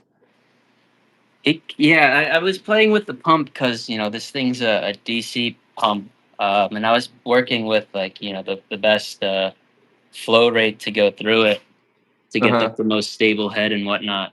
But you can kind of see like the water, right? How Yeah, there's but I mean, you know what it looks like? it looks like a lot of shit that acros love to eat. Like you remember when you would get that green haze on your tank, Yeah, Alan, and yeah, you would yeah. brush it, and as soon Uh-huh. as you brush it, your acros would just go freaking ballistic. Yeah, That's what it reminds me of. It's yeah, almost like you have like live plankton right now, like running through your tank. Like it's yeah. crazy. I mean, I don't know if you can see it here. I haven't fed the tank at all today, Harry, but Oh you my can see god, look at those but polyps, dude. to point out like the some of the acros, like they have their filaments out. And I haven't fed the tank all day. Which is the really cool part. So what what you said earlier, I'm pretty sure there is a lot of plankton and microfauna blooming in the water because the way that it looks, and that's why I decided to switch out the skimmer because I knew all the biology that I was influencing within the water column and what my old skimmer wasn't doing. I wanted to see if I could achieve it by switching out the body. Well, they say that, and this is what I'm experimenting with right now with my tank is since I've stopped bacteria dosing and carbon dosing, I've noticed that my skimmer head is just like what yours is like. And I've noticed how do I put this? I noticed that it would always when I it would look like the other skimmer you showed on your other tank. Uh-huh. That's it would always look dark like that. Um, and I know that you're supposed to run more of a darker or more of uh, a drier type of skim, Uh-huh. when you're carbon dosing and bacteria dosing. And so I'm wondering that influence because it's notable that my skimmer is now performing just like what you showed me in that swap out one you did, which lends me to believe, yeah. So it's super engaged. Yeah, like I mean, there's like a nonstop flow coming out right here. Yeah, because if you haven't fed and it's that engaged, that means it's processing something in the system that's happening. I mean, there's definitely I would, that microfauna and I would imagine that's probably what it is. Oh yeah, but like since you can see how blue the polyps on the JD have gotten, Oh my gosh. like Well done. I've just Yeah, been seeing all those noticing like particles flowing through, you can see, all the particulates, through the system, which is good. Um, you don't have sand in there, right? That's all bare bottom, right? Oh no, you have sand. Yeah. um, oh yeah, let me Dude. go show you. This is the I haven't sucked it all out yet, but this is the remnants of the kalkwasser precipitate. You see that? Holy shit. So I was pumping a lot of kalkwasser through the system, not like not like crazy crazy, but a good amount. A lot more than your average, but this is what I mean, like, and that's what the fauna guys and all those people talking about old tank syndrome. This is all kalkwasser. So Wow. I stopped using kalkwasser and it stopped accumulating. Is it something that scrapes off, like if you use a Yeah, razor blade? yeah. I mean, it's all dust like dust bunnies. It's all just kind of compressed right now. No, I Um, get it. I see it. and you can kind of see like a little patches of like cyano will like pop up on like the dirty spots. But like you think about a few years of you using kalkwasser in a tank that has one or two low flow areas, just think about all the stuff that accumulates. I mean, in that area, it's made it go from looking instead of bare bottom, it looks like it's got sand. Yeah, like I mean, like most of the tank is really clean, but like the way that the flow works, I have like one or two corners where things accumulate. um and that's why I made the conscious decision to kind of stop using kalkwasser because going back to what we were saying, that kalkwasser is kind of like that synthetic over fertilization effect that what we're getting. We're really driving up that high pH, and like for what? For it to Yeah, go down in I like an think it's hour. I think it's just anecdotal at best. Me personally, I I have a pH meter and it's in the it's not on my tank. I don't want it on my tank. I don't need to know what my pH is. Honestly, I know that it's always going to be, pretty linear to what where my alk set point is. And Yeah. and unless I'm, inhibiting carbon and carbon dioxide in the house, which I'm not, because I have doors open constantly throughout the day, and air exchanging throughout the house and whatnot. So I think if we just hone in on common sense, with reefing, have some better success. I mean, nothing wrong with kalkwasser. It's just it gets back to that thing, that crop steering thing. Like, are you doing it because you're growing corals and you're trying to be, you're trying to grow corals to sell? Then it might make sense to steer in that direction. But you know, is it necessary? I don't really think so. I don't think the tank I don't think the corals care whether it's 8.3 or 8.5. You know what I mean? I just Yeah, for sure. It's I don't know. it's kind of like a band-aid temporary solution. If you got a clear objective to reach, then yeah, do it. But apart from it, you should work at, the holistic solution to this in terms of trying to raise your pH, like getting a bigger skimmer or putting houseplants. I think the next thing is I want to go to Home Depot and put some houseplants right here, you Yeah, know, I'm growing Bacopa Monterey, or in the that's house. the hardest word, Bacopa, and then I have a philodendron. I'm about to put a spider plant right next to my tank. So Yeah. yeah, it's You a see- water plant. Believe it or not, it's a water hyssop, and for brain and neural activity, man, it's like a miracle. Or you should Oh, look into really? it. Oh, dude, it's a miracle. It's a godsend. If you look into like Indian culture and you look into Brahmis, um, the two strongest neurotropics recommended for supplementation in the herbal community is Bacopa Monterey, or I butcher it every time. And go to cola. And I grow a lot. Go to cola. I have tons of that shit. That grows wild everywhere. But What do if you you make go it look at, into? pardon, You just eat it, or what do you turn it into something? it's really bitter, man. Like so, Bacopa or go to cola. That because it's got that bitterness, it's anti-parasitic. Right Mhm. off the rip. But it's really, really effective for neurotransmitting, for blood vessels, vascularity. It really helps with like varicose veins, and if you think of what the heart's doing, man, it's pushing to your brain. It's pushing oxygen, and hold on a second. Bobo, go outside. It's pushing oxygen and blood upwards, right? And Uh-huh. so and as you get older, your pump doesn't have the effectiveness, right? It just starts wearing down a little bit. And so what it does, and your arteries and your pathways and and everything begin to shrink and become more blocked and whatnot. And that's what explains, a lot of these cognitive disorders like Alzheimer's and dementia, and and you start getting into all these different things. Um, it's highly regarded for this stuff. Highly regarded. So yeah, man, it's easy to grow too. You can grow it like in a freshwater fish tank. Oh, really? I might have to plant some this year. See what happens. Yeah, I mean, you can definitely grow it like right near a windowsill. I have some growing right next to me, but um, that's the Bacopa.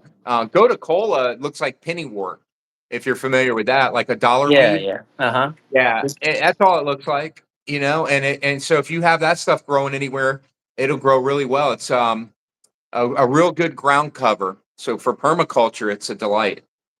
Yeah, Um, we make a lot of pennywort juice, which is nice. oh, do you? Yeah, we grow a good amount. Yeah. Um, Well, then if you grow that, then go to cola should grow great for you, man.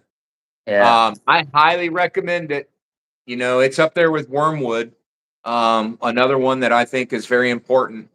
That I use a lot. But yeah, man. all these Yeah. things matter, and it's sort of kind of dovetails into the reef, and sort of the idea of what you're doing there is utilizing, all of the inputs and making sure that everything feeds one another with Oh yeah. no with no constriction. And I think Yep. that maybe is what we've been doing a little bit with reef keeping historically is maybe we're getting in the way of nature. And Yeah, so I think that's what, the main crux of the hobby is, you get your hands in too much. Like it's weird, like one of the first pieces of advice that I was given from a friend who had an SPS tank was, just walk away from it. Don't put your hands in.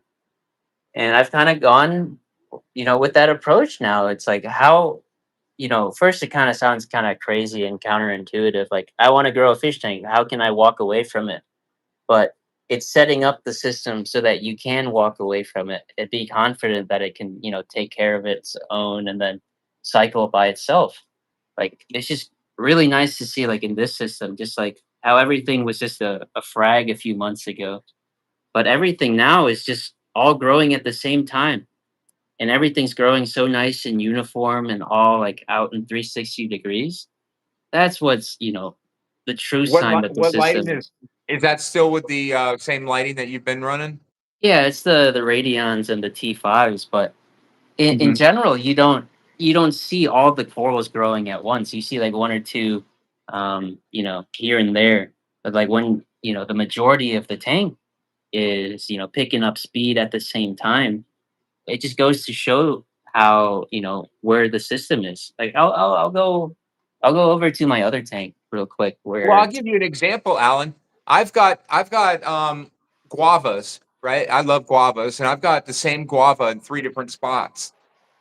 You Mhm. know that it flowers at different parts of the year. Okay.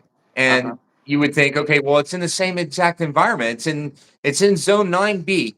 And it should no, look, dude, it'll flower, they'll flower differently because they're getting a different sun angle. And that sun angle changes constantly throughout the summer. So, it may get its best light cycle in the wintertime in one spot, whereas it gets its better light cycle in the summertime in another spot.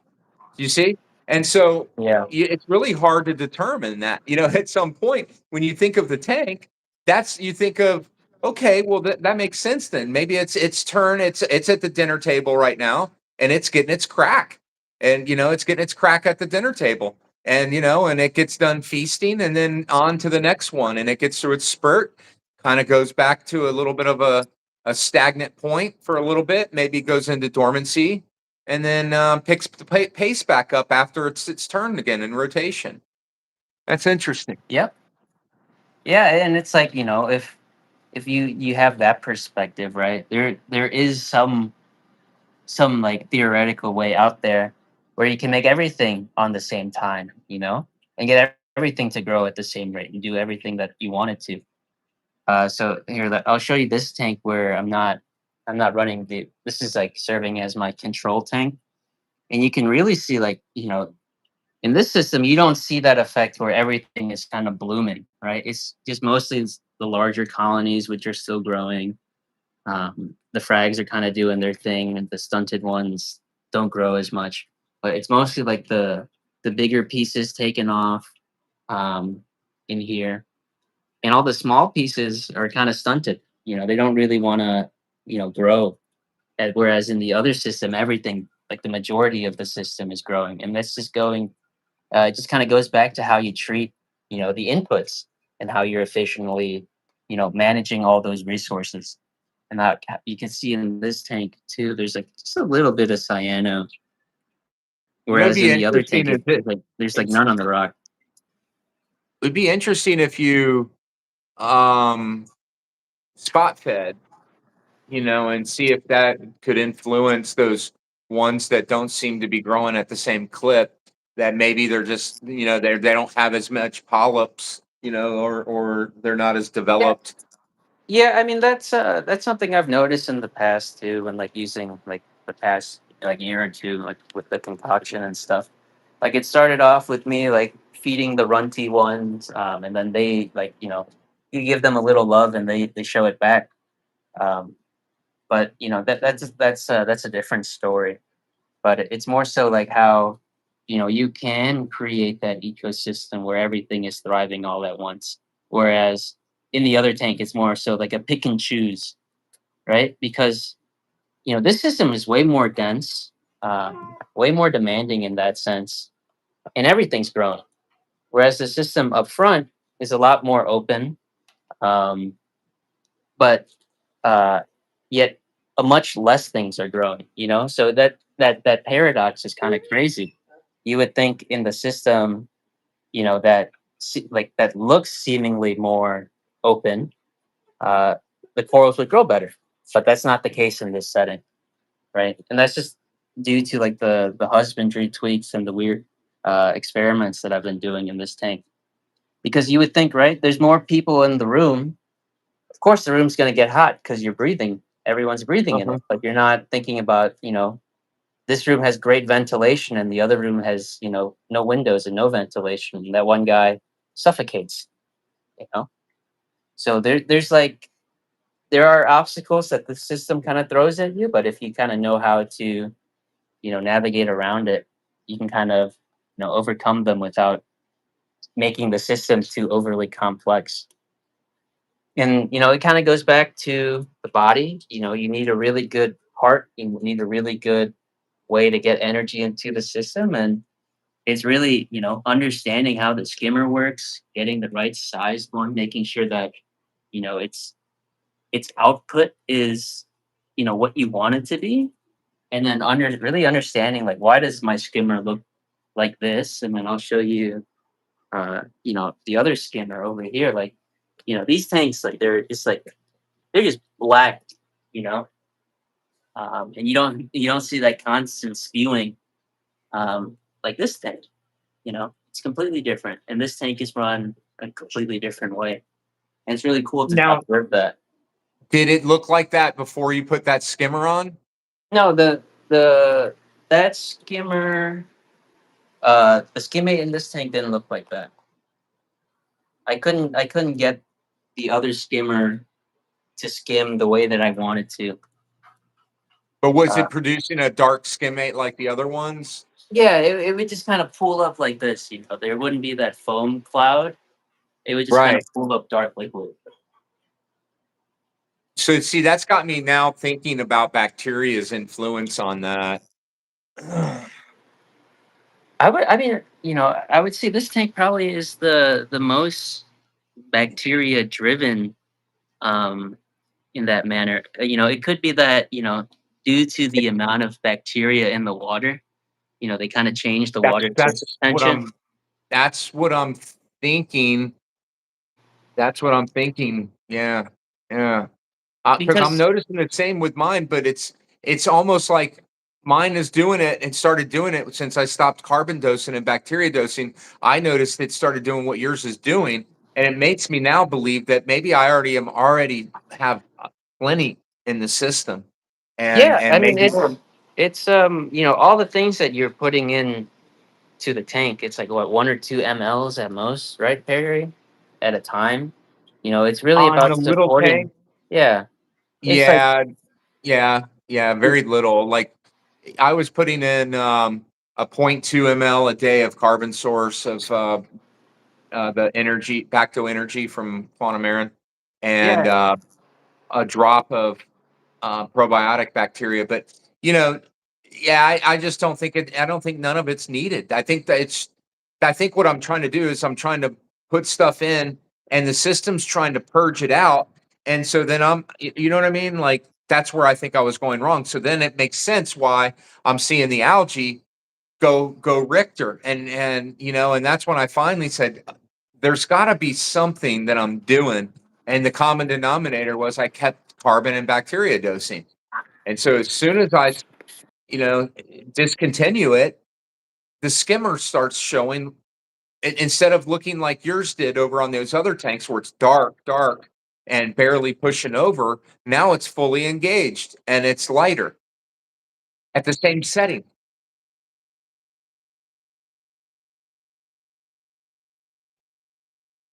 Yeah, it's got my mind, like, it's just got me thinking about, like, how it's just easier just to get back to just the simple. Mhm. It's possible, like, the days where you eat a lot of veggies, when you sit on the toilet, it's kind of green, you know? Yeah, no doubt. So it's, I wouldn't doubt that the system is just metabolizing it in a really interesting way. Whatever bacteria in the tank is definitely contributing to a lot of the output of the skimmer. Um, and the way that it looks is definitely going to be shaped by the biology that goes in the tank and all those inputs. Um, you can really you can kind of play with it that way. And that's the crazy thing about the hobby is like, no one's really like no one's really dug at these questions, all the way and have found, firm conclusions about any of these things. It's, everyone's just doing a fun science experiment at home. And we get to maybe sometimes document it or talk about it with friends, Right. but apart from that, it's you got free will, do what you want. Absolutely, I mean, that's just it, man. I mean, I think there's really no one best way to do this. I think there might be some different sort of general guidelines that could probably go by. But I just feel bad for how many people are out there buying things that are not necessary at all to be successful. And maybe as you progress in the hobby and as your system develops, you might feel like, okay, well, it was sure would be nice to have this monitoring that, or to have this on that, and I'm at a stage where I can now understand what this is doing fully and what that is doing fully, or and I think that's the trap that people get put into sometimes. Yeah, I mean, look, it's for me, Perry, it's been you know uh, I've been like reefing or keeping acros for already like 15 years now, and this is the first piece of kit that I've bought probably in the past decade in terms of like controllers or automations and whatnot. The Aquawiz, this is the unit here, right here. Um, And that's interesting, and that's basically it's measuring pH, right? yeah, so there's the unit's so simple. I mean, there's your pH probe, some airline Uh-huh. tubing. It's got some test tubes in there to bubble everything. And then it just has an algorithm that does all the math and it projects it onto the app for you. That's it. That's interesting. Yeah, so like this little line right here, this is that's the feed pump that fills this thing with water and every hour it runs a test. But like apart from that, like like my systems are so. But it's collecting that data, is that's the important thing, right? It's logging it. Yeah, it's logging it for me, and I can keep track of it on the app, which is super Yeah, that's cool because killer. I can then like I can look at, oh, when I fed my tank. Yesterday I was playing around in the sump and I made a huge mud storm in the tank, and that Your that pH plummet. yeah, pH plummet, but like alkalinity consumption just stopped, and I was like, oh wow, that's crazy. That's cool to know. That's why my alkalinity is at like 10 right now. It stopped for like a few hours until the water like settled down. But then after that, it started to, kind of start getting consumed again. So like now you have like a cool way to see like a direct corollary to all your actions. You're not just kind of reefing blind. I only have it on one system right now, but I've only had it for a few days, and I kind of want another. Yeah, that's pretty cool because yeah, you can see the impact on. Um, I bet you could probably even see when if you were to dose bacteria or whatever to the system, you'd probably see the way that would influence your pH level as well. I'd imagine. Oh yeah, and like you can see like right now as these lights are dimming, I bet you the pH is starting to drop right now because the photosynthesis is getting weaker. Um, but like another thing I wanted to note is like A lot of the acros right now, when they grow, like the tips are so nice. But they're the new growth is so fat too. Wow. It's really Like, pretty, man. yeah, like a lot of the new growth has been really cool. Um, you know, I just like really excited. Probably by the end of this year, if everything tracks well, this whole So tank what will are you just starting really. them on? Are you starting they look like domes almost? Yeah, I mean, I got a lot of things collected over the years. There's Yeah. some old like reused mariculture tiles, some things from Home Depot, frag, tiles, things like that. You just collect. I love the way those aqua domes, man. I love them things, especially for these A cans, the way they're growing on these aqua domes. Oh my God. Yeah, They look like little I saw tennis your balls. video. Yeah, they look so cool like that, especially when they Yeah. fluff up like that. They're huge. Yeah. They look like little half tennis balls sitting down on the bottom of the tank, man. Uh It's huh. pretty cool. It's pretty radical.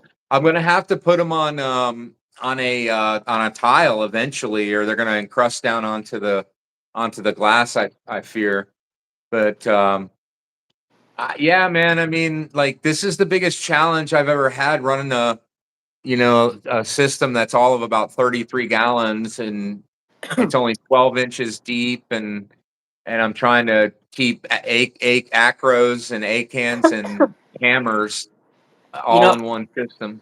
I think an easy way, and I got a few friends to start doing it now, is like you should weigh the food that you eat. I mean, not the food that you eat, but the tank eats. Put your tank on a diet. Become a nutritionist. Understand those inputs at the most basic level, right? It's like, what am I feeding? I put like 1 gram of myces in a day, one nori sheet, weigh that out, and then track the numbers, see what looks.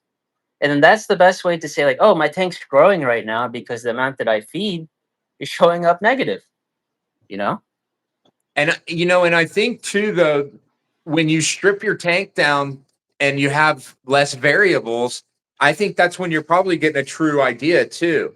Oh So yeah. like by removing the filter sock, by removing the carbon, by getting it down to basically a protein skimmer and food, because the idea of the protein skimmer to me, it makes the most sense. From a mechanical standpoint, Uh-huh. I think they make sense because if you've been coastal, you know what that looks like on a beach. Oh yeah. There's a couple times a year where you see the tourists down at the beach and they're running and jumping and playing through all of that, and you're like, man, you have no idea what you're doing right now. You're just I, you running want to and buy running some shit. people? You want You to buy know, some skimmate? Yeah, you see people like, it's up to their like waist. A couple times a year does it on coastal. And we'll be down there surfing and you'll see tourists down there playing in that stuff and with their face down in that foam and stuff. And you're like, Hey, it's in moderation. I'm sure it's great. it probably, it probably is. It's like I told my kid the other day, I was like, if you really want to be healthy, I was like, I was like, most people could probably go and eat soil and probably had better health than if they went to the grocery store and shopped in the aisles. Oh, you know what's kind of funny? Like the aquaforest stuff. This stuff. Yeah, Last, yeah. every time I use it, of course, like, it's pretty dirty to use. It gets on my hand. You know what I choose? I just do a face mask. But it's freaking Fiji mineral mud that people go and get their facials done with, to rejuvenate themselves. Yeah, it's kind of funny at the end of the day, but like I everything just know. works full circle. 100. It percent it is, man. Like, yeah, it opened my mind even to simple things like even dog poop, like what are you making such a fuss over? Like when you really look at what it is, and it's like I don't know. I don't get upset. I don't get upset over those things. Not so, a neighbor dog coming over and doing its business doesn't get me upset at it by any means. But yeah, I mean, it's a part of everything, man. Like, and the plants, honestly, they don't care. Just like the corals, they don't care whether it came. from a fish or from a fancy bottle. You know, they just Yeah. don't. I mean, you know. yeah, it's just knowing when to use it. That's it.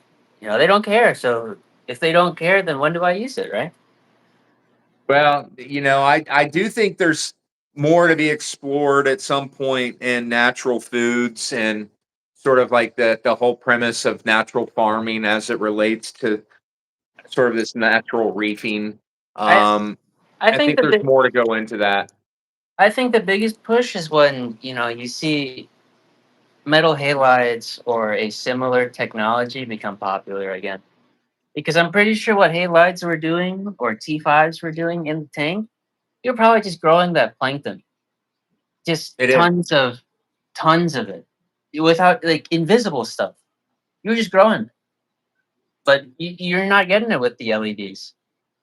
And I can completely see it. Like even before I went all crazy with the concoction and then these experiments, the tanks with T5s always outgrew, outpaced in like every metric, like the LED only tank. You know, maybe like It's the human, incredible. yeah, like the human eye, it not popping. Sure, that's a physical characteristic. It's surface level. Um, but like the growth and the health of the organism itself, it's like it's unmatched. Um, Dude, I'm since the last time we talked, I think it was like right after we had talked on the last live that we did. I think it was, gosh, it was days later, maybe, that I did an order and got all new bulbs and replaced all the bulbs. And I even got the KZ bulbs back. I was like, I'm gonna pay $6 more and each bulb. It's worth it. Cause I love the Coral Life bulbs, man. Those 10K white bulbs, man. And if you've ever used the true KZ Fiji purple, that is probably the most fantastic bulb. how Um, how do they look compared to the Purple Plus? Because I have Purple Plus on right now. it's so I would say that ATI definitely took the Fiji purple and did the best to render it as closely as possible. So to the naked eye, you probably aren't going to be able to detect too much. Um, But it's the just corals, yeah, oh that's yeah, yeah, it's like, man, when I'm looking at my corals right now under this spectrum, it is so white, and I can't even tell you the colors that I'm getting in this little nano. yeah. You Like saw how the tank was lit earlier, right? it Um, was, yeah. um, that's a 65K and a Purple Plus alongside the Radions. So that's how that tank looks, or how this tank looks with the lights on. I'm down to play with the KZ. I mean, I always play with KZ. Never tried their lights, but I'm down to play. I'll try it out the next switcheroo here. It's that and the Geeseman ones. I want to get try those. That's set. Um, but the KZ stuff. So you're saying KZ was first to market with the T5, that the With purple, the and then Fiji purple. So and okay, so here's my story. I'll give you this is fun, dude. This is what I love about reef keeping is going back in time. there's a lot Um, of lore. It's so cool. You know. So in 2006, I had a 75-gallon bare bottom reef. Of course, bare bottom, the only person out there that was doing it was a guy named Kong. And everybody was saying how you couldn't do bare bottom. You're dumb. You're stupid. Don't do bare bottom. I was disproving people with that. And then I was running T5s. And of course, and that time frame, T5s were really getting bagged on bad. The Yeah. metal halide T5 debate was bloody.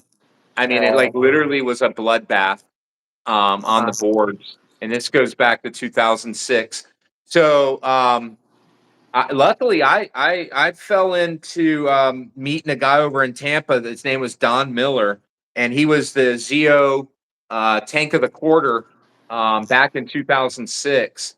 Right when they first started, I think. Like he was one of the like first four featured for that prestigious award, and back then, uh, Zeovit was a pretty big deal. Um, and it started really gaining traction.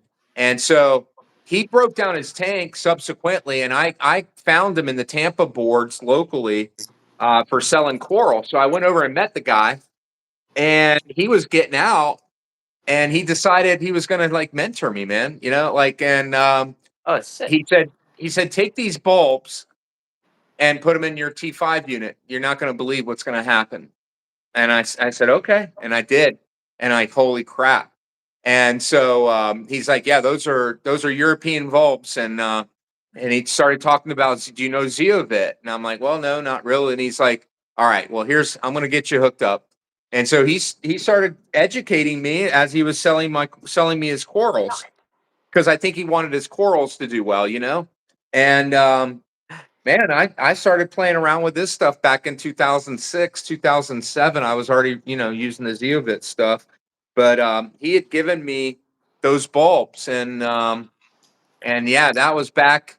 I had a Tech. You remember Tech T5s? Yeah, man. I had a Tech 6 bulb Tech T5 unit, and man, I spent an arm and a leg back then on that unit, and I never forget going to these boards, and these metal halide guys like were so mad when I dropped photos, blowing them away with T5s, man, like colors that they couldn't even pull with T5s, and they were not liking it, because there was a very healthy debate going on back then. And so I knew back then it was going to be really hard when you saw tanks that looked like this, like Christoph Trick, that one guy I was telling you about. When you see you just go, how could it get much better than that? Like it. So where can technology really take us? I mean, yeah, that looks really good, man. Look Yeah, at that. Look at the fluorescent. Wow. yeah. I've had for these two trackies. Ah, those things are beautiful, dude. Yeah, I've had them for about like 10 years. So they're my like I don't know. They're like half my Oh, age, God, look at that man. hammer. I think it's huge. Yeah, like all. Yeah, I mean, I just have like a few remnants of stuff from my evil LPS days, but it's fun to keep them around. It's crazy that some of these corals, like you think about it, man, like man, they live indefinitely, like forever. They could, and like we're just kind of here as like a little blip, and we're growing it, and that's kind of so cool. What would have trip you out, Alan, is, I wouldn't say that we can live forever, but I will tell you that we have severely misscored our potential as humans. Um, I think that we're way more capable of longevity, and I know that there's some some really good secrets out there. I'll drop them as I can go along, or ones that I'm learning about. But that circadian rhythm, man, is one way of that's like a fountain of youth. You know, um, it's I don't know, man. But I yeah, I get it. It's there's so much we got to learn. yeah, I mean, it's like there's a lot more to learn about this hobby too, but it really is as simple as just giving them the requirements that they would get in the ocean. Um, and I think that's where we may have gotten a little out of hand with it, is we're trying to get too far away from nature instead of just letting nature do what it was intended to do. You And I know, mean, this is a perfect example right here. you know what I like to watch a lot. It's kind of like watching film for like a sports game or something. But like you put on like one of those like diving videos or like the wildlife videos of the reef, Oh yeah. and you're like, oh shit, what can I learn from this film? From the team for the game. It's like I watched this one video where it was a Loripes colony, and there was probably like 30 freaking domino damsels in the colony, like living in it. You know, Uh-huh. and I was like, I mean, that's what got me the idea is to get all the damsels. I'm like, oh shit, you're talking like one colony out there, like like those. I'm not sure if it was dominoes. It was like one of the larger damsels, but like those things were like 3, 4 inch full adult damsels living within the acro colony, and you're like, I want to grow acros. Like I don't have damsels. It looks like I need them. It's like that symbiotic relationship. Dude, it's With the fish crazy. I and was the coral. watching, yeah, dude, I was just I didn't want to lose this thought. I was just watching my staghorn damsels earlier. Casey, I have two of them, the yellow ones, and they were Uh, literally chasing each other around a structure. And I was like envisioning, I'm like, man, if this was full colonies of acros, seeing like 10 or 15 of these things right now doing this, I would be blown away. yeah, like Like, if I could, I'd get rid of all my tanks right now and probably just throw like 30 more damsels in the tank and more wrasse. And I would just see like, kind of like the freshwater tank, with like a bunch of little tetras and stuff. uh-huh. Kind of like that, like what you would actually see on a reef. Because like in reality, like these tangs are on a patch of a reef for like maybe a few hours and then they're gone. You Yeah, know, they're not dwellers. They're not really symbiotic to it. I think yeah, they're just they're they're just more like traveling transient. cattle. They're just traveling cattle. They graze and they're off. That's it. Yeah, they're a little more transient, but yeah, I mean, and that's where like the damsels and the clownfish and even like the darts and and all them it's the nano fish that really trip me out, dude. Oh I really yeah, like them. yeah. Like I got these like these are wild true Oh, perculars. yeah. Look Can't at how find them anymore, man. nice they are. They're beautiful. And you can tell because you can see like the They're shaped. female. Yeah, Look they're how shaped. rich. Look how rich the color is. Like, oh my god, on the top of her, like that darker color. It's Yeah, so rich. Their and lines are so clean too. Like you can tell like they're not overbred. Like yeah, you can just tell they're not like uh like bred. You can tell they're just completely wild. yeah. Oh god, It's. they're gorgeous. I was like, I've never had a chance to buy wild pondfish before. Oh, there's something else, man. Like anytime you can get your hands on wild clowns, I had them. Yeah, like most of the ones that I've had are like like the Right, tank so rays, yeah, like Darwin's or like the Ocellaris ones, but like something to appreciate the wild type. So, man. They're beautiful. Yeah, you're the one who kind of got me thinking about the sort of like the damsel approach, and that was way back when you were telling me about all the damsels. You're like, get some damsels. I was like, damsels. So yeah, that was probably a good thing, man. I'm glad I got them staghorns. They chase each other, and they're such a trip. Um, but I know I'm going to have to update at some point. But I think a tank where it really scales the tank down to a normal size when you have more nano fish, I think it looks more interesting. It looks more like you're scaling the tank to the appropriate size.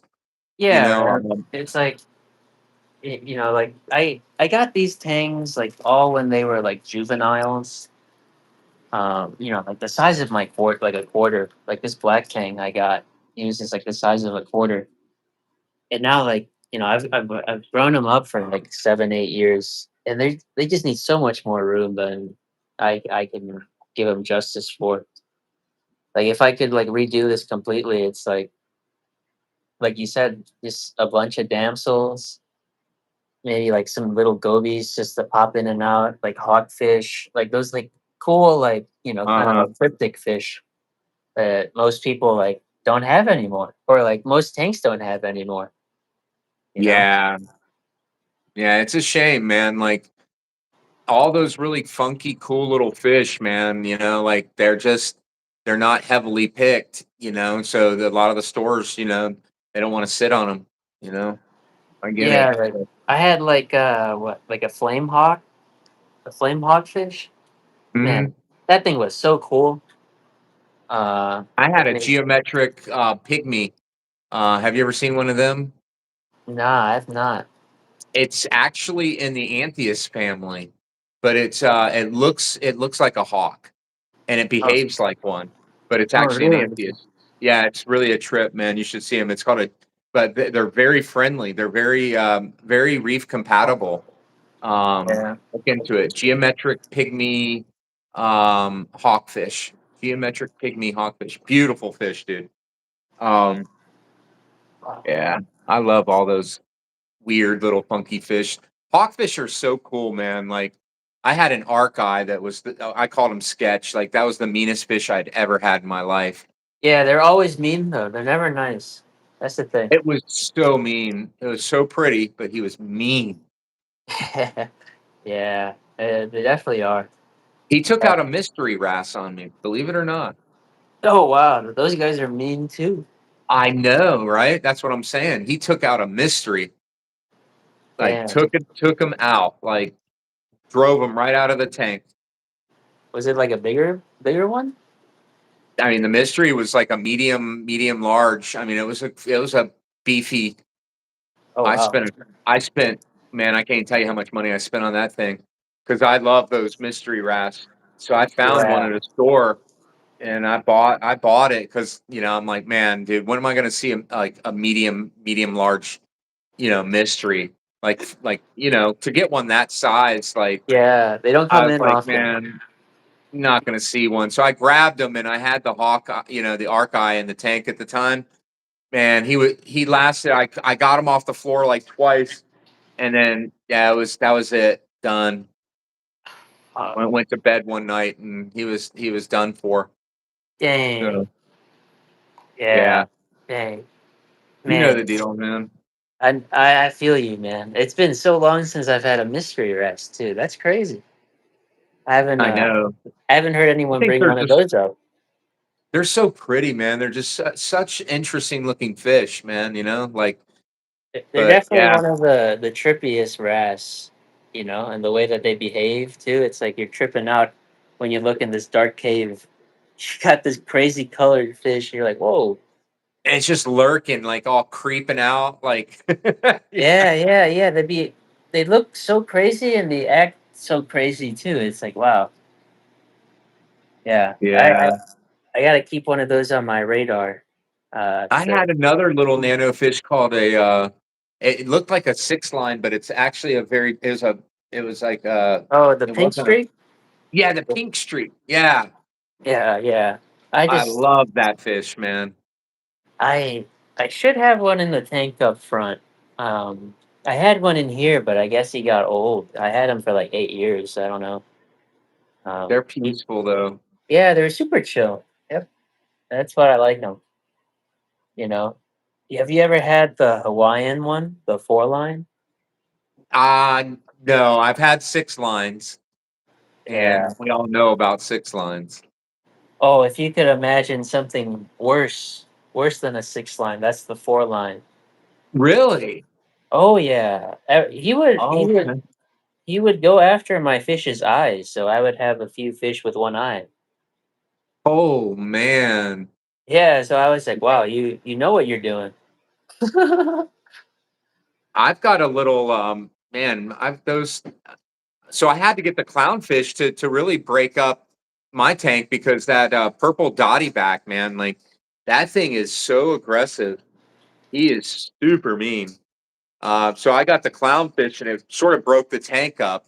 And so I've only got 5 fish in my tank right now, but I'm probably gonna leave it like that for now. If I add anything in, I'll probably add in like maybe some more like a chromis or two or something like that. Add a little bit more life into the tank, but that's kind of where I'll let it go. You could get like a basslet. Those are always kind of chill, like a Yeah, drama. I like cardinals, but the between the staghorn damsels and that purple dotty back, there's too much aggression going on in there. That's why I Yeah. got the clowns because they're just oblivious to everything. they, they just Yeah, act like like look at them. They're yeah, so super chill. yeah, they just like they're like, oh, you're mad at me? Oh, okay, all right, cool.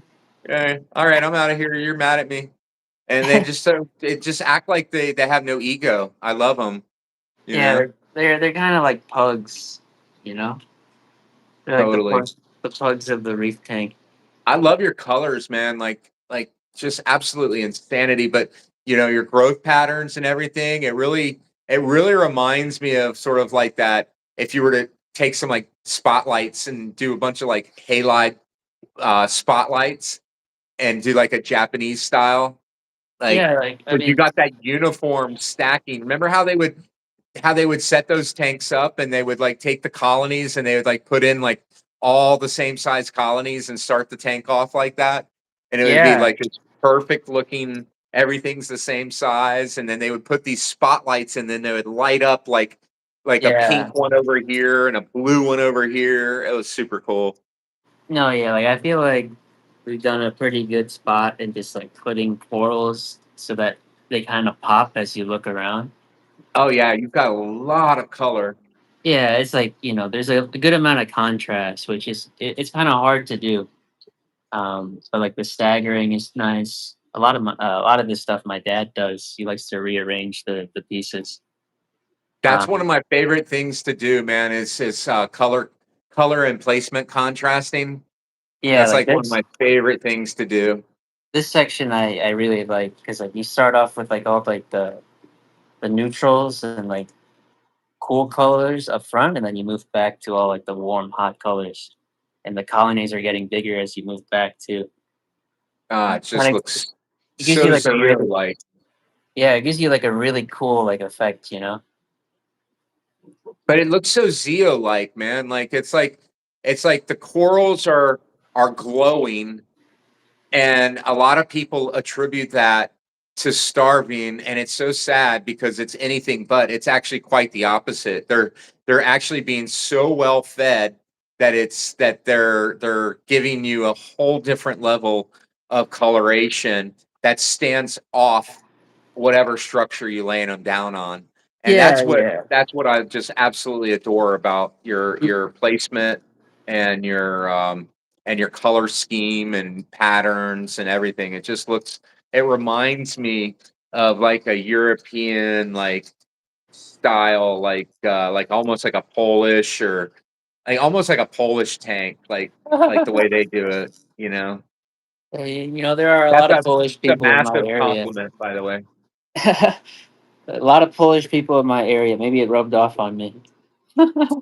They're yeah, they've well, like everyone's got their, all cultures have, different ways and techniques and bring different things to the table. But yeah, this is just really a testament to just a tank that's, just super charged right now. I Yeah, mean, like you can just tell it's just charged. yeah, like this tank compared to the one up front, like it's night and day, right? Same husbandry apart from the But one there's no experiment. algae, bro. There's none. Like I Yeah, can't see anything in the tank. yeah, that's what I'm saying. That efficient nutrient, you know, usage, then algae can't really grow. There's some in here, Yeah, but but I like mean, it's also timing too, of understanding the timing too, you know? yeah, but like for it to be this clean at this stage, once all these acros turn into like a golf ball, there's gonna be no algae. Yeah, there won't be because it'll shade it all out, dude. Yeah, and that's what like I think last time we talked, I was talking about how I was getting rid of all the algae or like kind of battling it back then. But like since then, like I mean, like even like the frag racks, like everything's getting way cleaner. Yeah, Um, I don't know, man. We talk about that lighting thing, I think that has a major influence on it. I mean, I'm gonna probably do a little video soon, showing a coral that was being its base was being shaded out and it wasn't getting proper light or oh whatever you yeah, want to say. like It the was, I mean, you can kind of see how hard the shadows are with just the radions on some of these pieces.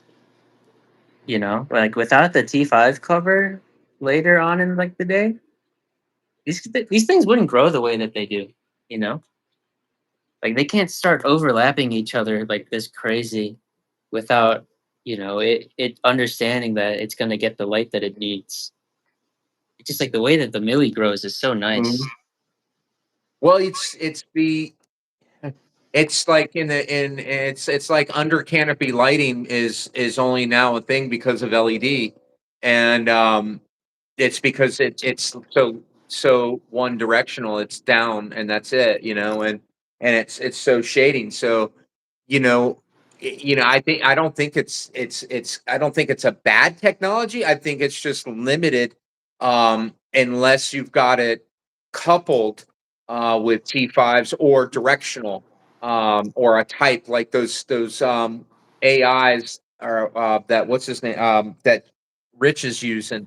They seem to do a really good job, but Yeah, yeah. like if you could have LEDs in like a dome above your tank, with a parabolic shape, that Correct. that would be probably the best. But I mean, you could probably just get that with like 3 units, like one at a 45, one at a 180, and then another at a 45, just to cover it.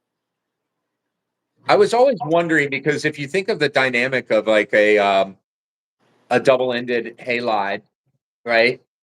And really an LED, a Kessel is almost identical to that if you think about it. If you look at that way a Kessel is built, it almost is built the same way.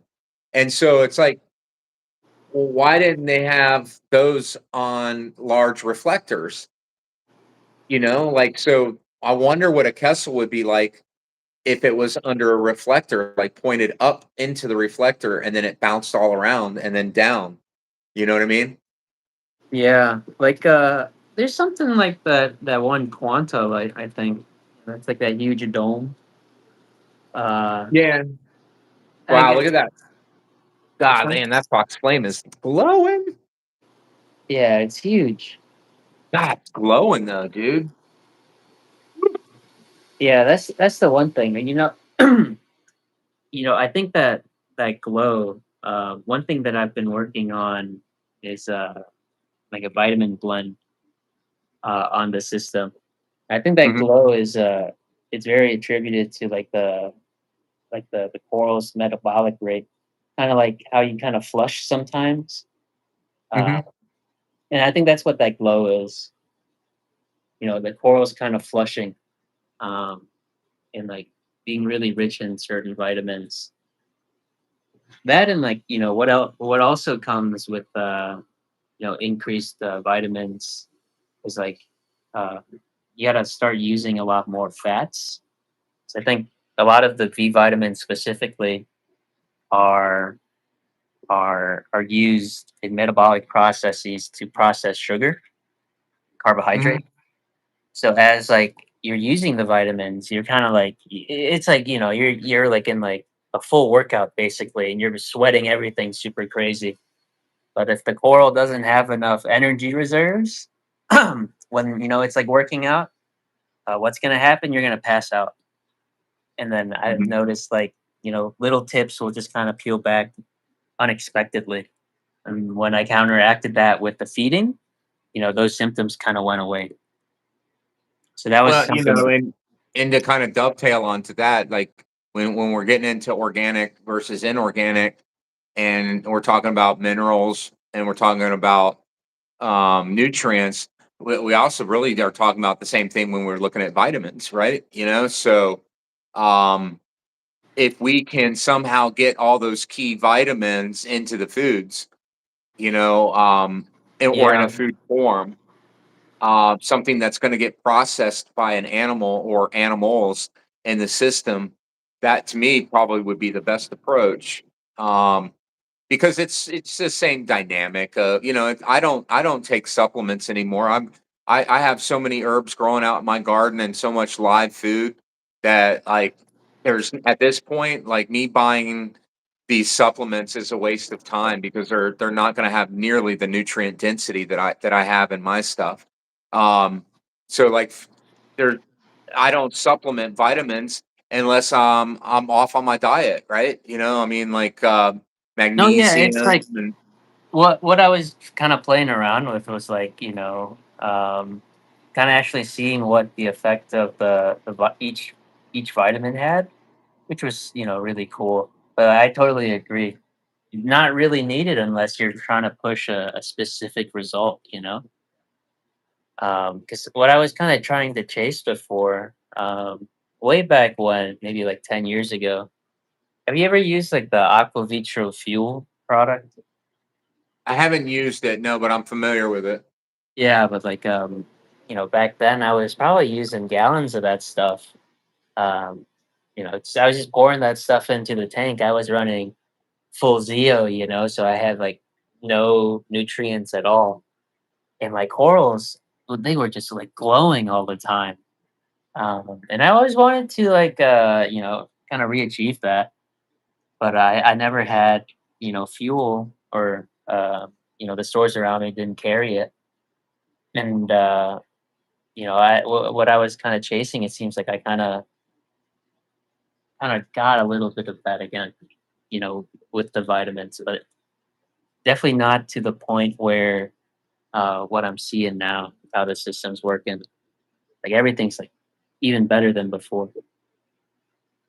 It's like the Aquaforest offers the vitality, and Hmm. it's all it is a it's just vitamins. That's all it is.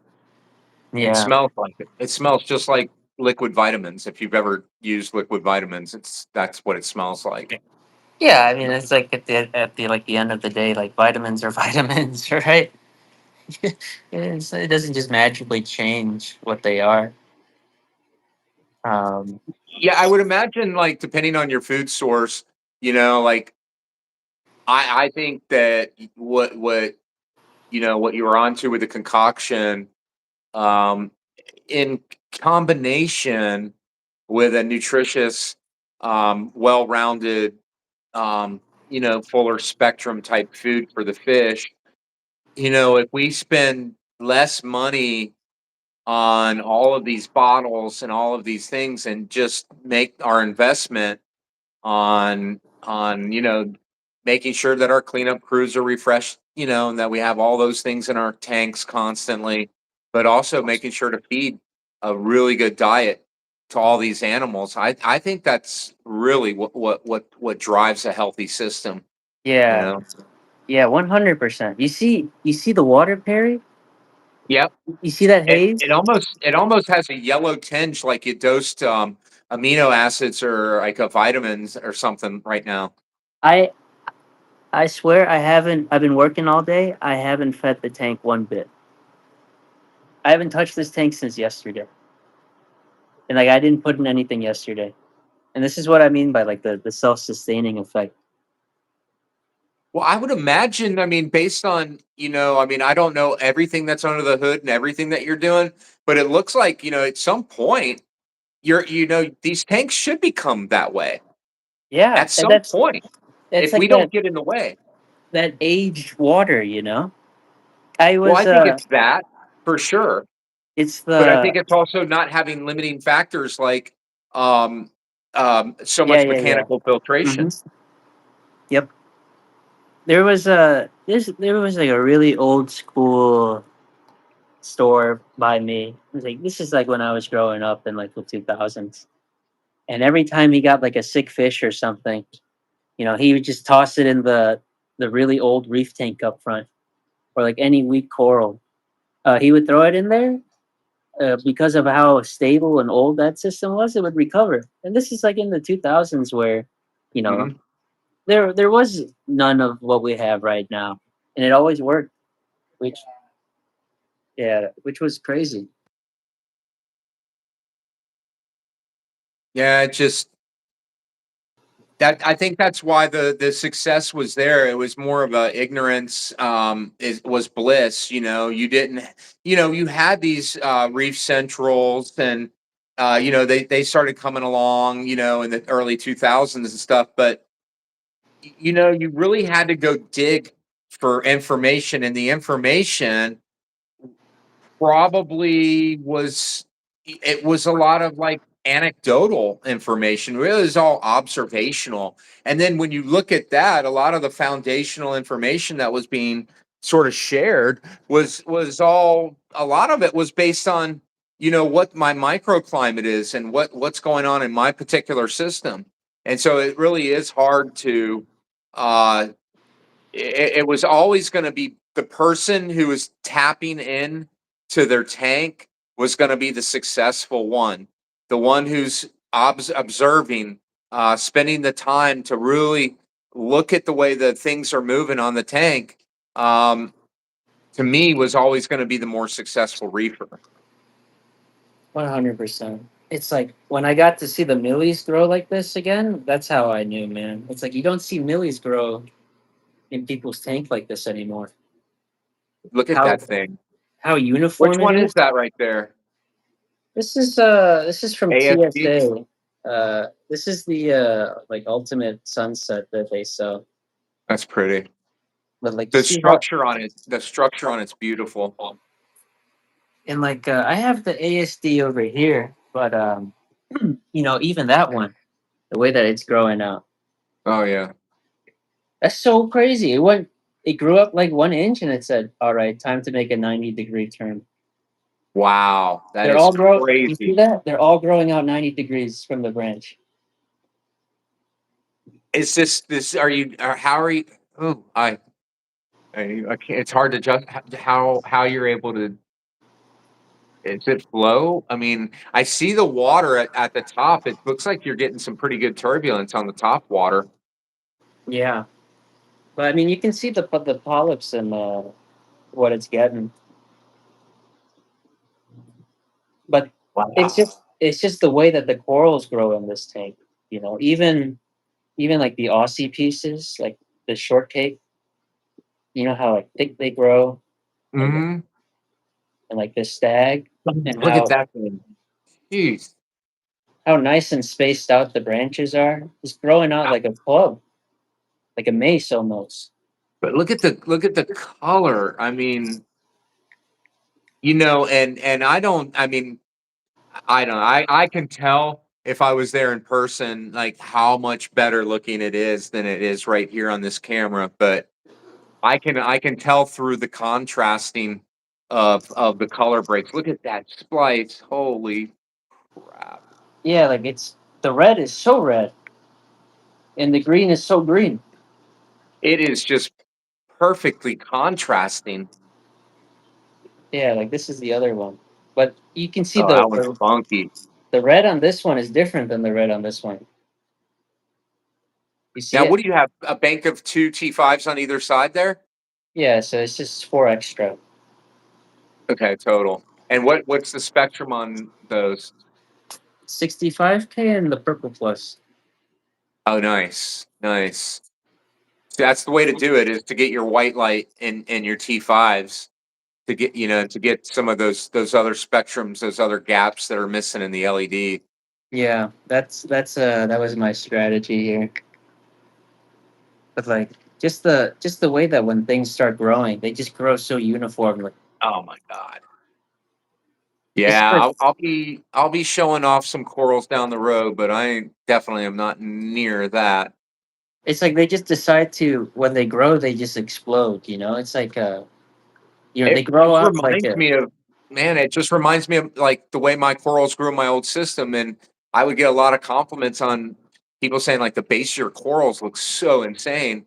And I'm like T5s, T5s, T5s, because yep. you're getting that light down there at the base. It's like Yeah, the look. anybody and if you're growing any kind of plant, like, dude, you want to make sure and have a very healthy root system. That's what's going to support the upper part of that coral. And and that's that base of that coral. Like look at this, look at the thickness on that tissue right there. Yeah, look at it's fat.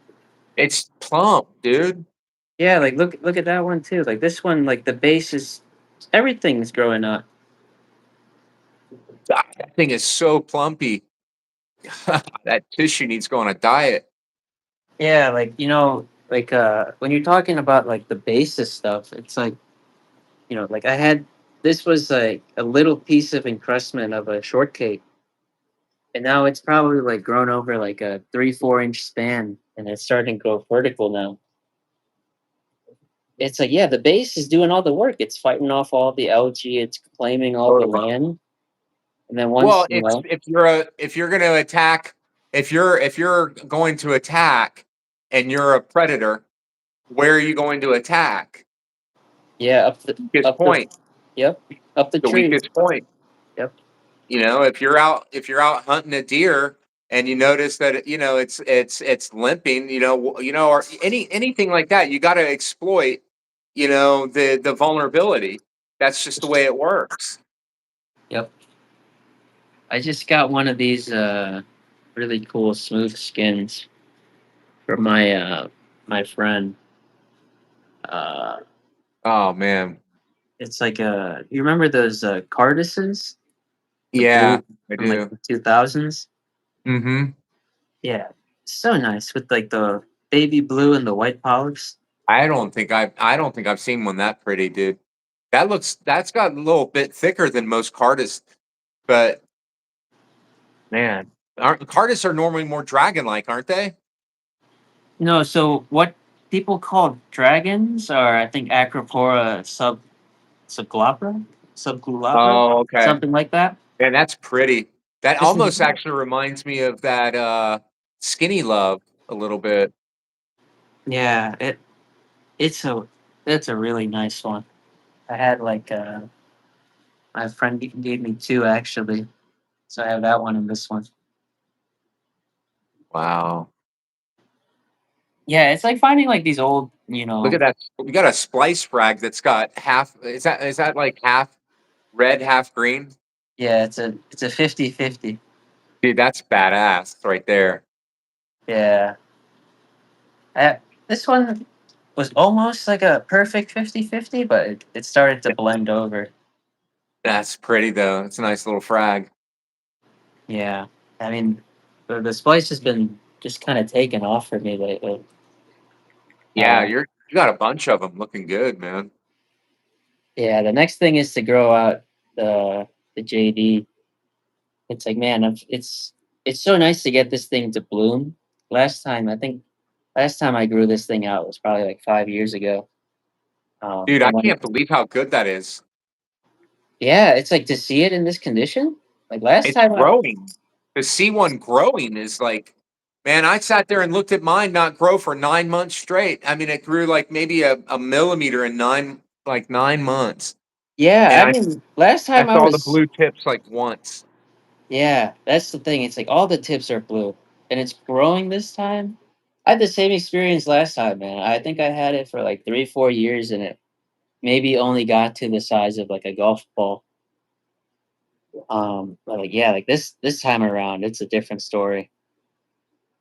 Man, it's like, remember Tim Herman's, man, how big that thing was, that mom he had? Yeah, this is one of well, it's lineage to him. It's one from his tank. So It's good that you've got it, man. It's in some of the best hands it could be in, because I don't think many people have it. I don't think he does. yeah, I heard some unfortunate story about his tank, which is yeah, it's crazy. Like sometimes you kind of think about all the corals that are kind of lost to time. You Yeah. know, to the people just getting out or not, or just not realizing what they had or what would they're never gonna see again. Well, It's we'll wrap up here soon, but it kind of gets into the, like the older lighting technology when you're getting into that 10K lighting, that 12K lighting that most people don't see, that haven't seen what that looks like. You don't know what you're missing until you get there. You just don't know what you're missing out on. And some of these corals are absolutely duds in blue tanks, but you throw them in a real like 10K, 12K spectrum, and you can start seeing layers and layers and depths of colors to them. And so I think, if you see a resurgence in metal halides, you may start seeing a resurgence in some of these classic corals, some of the forgotten ones, because oh they truly show in white lighting. Yeah, I mean, it's like, people give it like white light a bad rap, but like, it's like you get to enjoy the coral in like a wholly, like completely different way. It's like you get to experience it from all different angles under all different conditions, all in the same day. You know, and I think that's, you gotta give more, justice to the coral itself. It's like, are you really just in the hobby just to be like, oh, collecting a name? It's like, nah, man, you gotta appreciate the thing you got growing out in your tank. You Yeah, know? man. I'm tripping out on some of my corals, or not even really anything that special, and then the ones that aren't that special are the ones that are, to me, are the ones that I'm really admiring and falling in love with. So, and then like these A cans, man, I've never really kept them, and like just Yeah, to see these fluffy, chunky, happy A cans, and I'm like, man, this is just a different part of the hobby that I haven't really tapped into in a long time. So hmm, yeah, I mean, it's all good at any level you're doing it. It's all good. I got over collectoritis when I realized that, that I had, all these granulosas, and three of them were essentially the same granulosa with three different names. And then, when you start realizing that, just like, man, what am I doing? I yeah, get it if you're reselling and stuff like that. It was a lane that I probably didn't need to get into. So now I'm back to appreciating, what I have, and just being grateful for what I do have. And, you know, I mean, I yeah. got a firecracker in the waiting. My buddy Matt told me to come pick it up. He's like, come get it, man. I got you a nice frag. That's Like, all sick. right. That's sick. I use Yeah. I use some of my super soldiers to start this tank. Just these huge colonies of PC Rainbow and the pink Cadillac. Oh yeah. And it's pretty looking coral. It does grow very fast though. Yeah, I But mean, I welcome that at this point, because yeah, and I kind of want to see this tank that's the type of fill in coral you need to start with a tank. You need those super truly, soldiers. truly. And we'll get into that down the road. But well, I got a battery warning. I appreciate you taking the time to catch up and share your beautiful system and what you've been working on. And again, people reach out to him for his food. This stuff is incredible, guys. And he also has plentiful acroporas for sale. That is I guarantee they probably ship very well because they're super healthy. So, like, guys, make sure and connect to CRT Reef on Instagram, or Coral Reef Tank on Reef to Reef. Um, Allan, as usual, you're the man, dude. Your corals look insane, and I'm just grateful for your time and for your brain, dude. It's been great catching up with you, man. No, I appreciate all the kind words, Perry. Likewise. I mean, 2026 looks like to be a good year so far. So, Yeah, let's hope man. our reef tanks are gonna are gonna treat us the same. Yes, I'll be looking for updates on yours, my friend. Until Uh, next time, we'll catch up real soon, dude. all right, talk soon, man. See you All right, later. take care, brother. Be well. See you. Bye.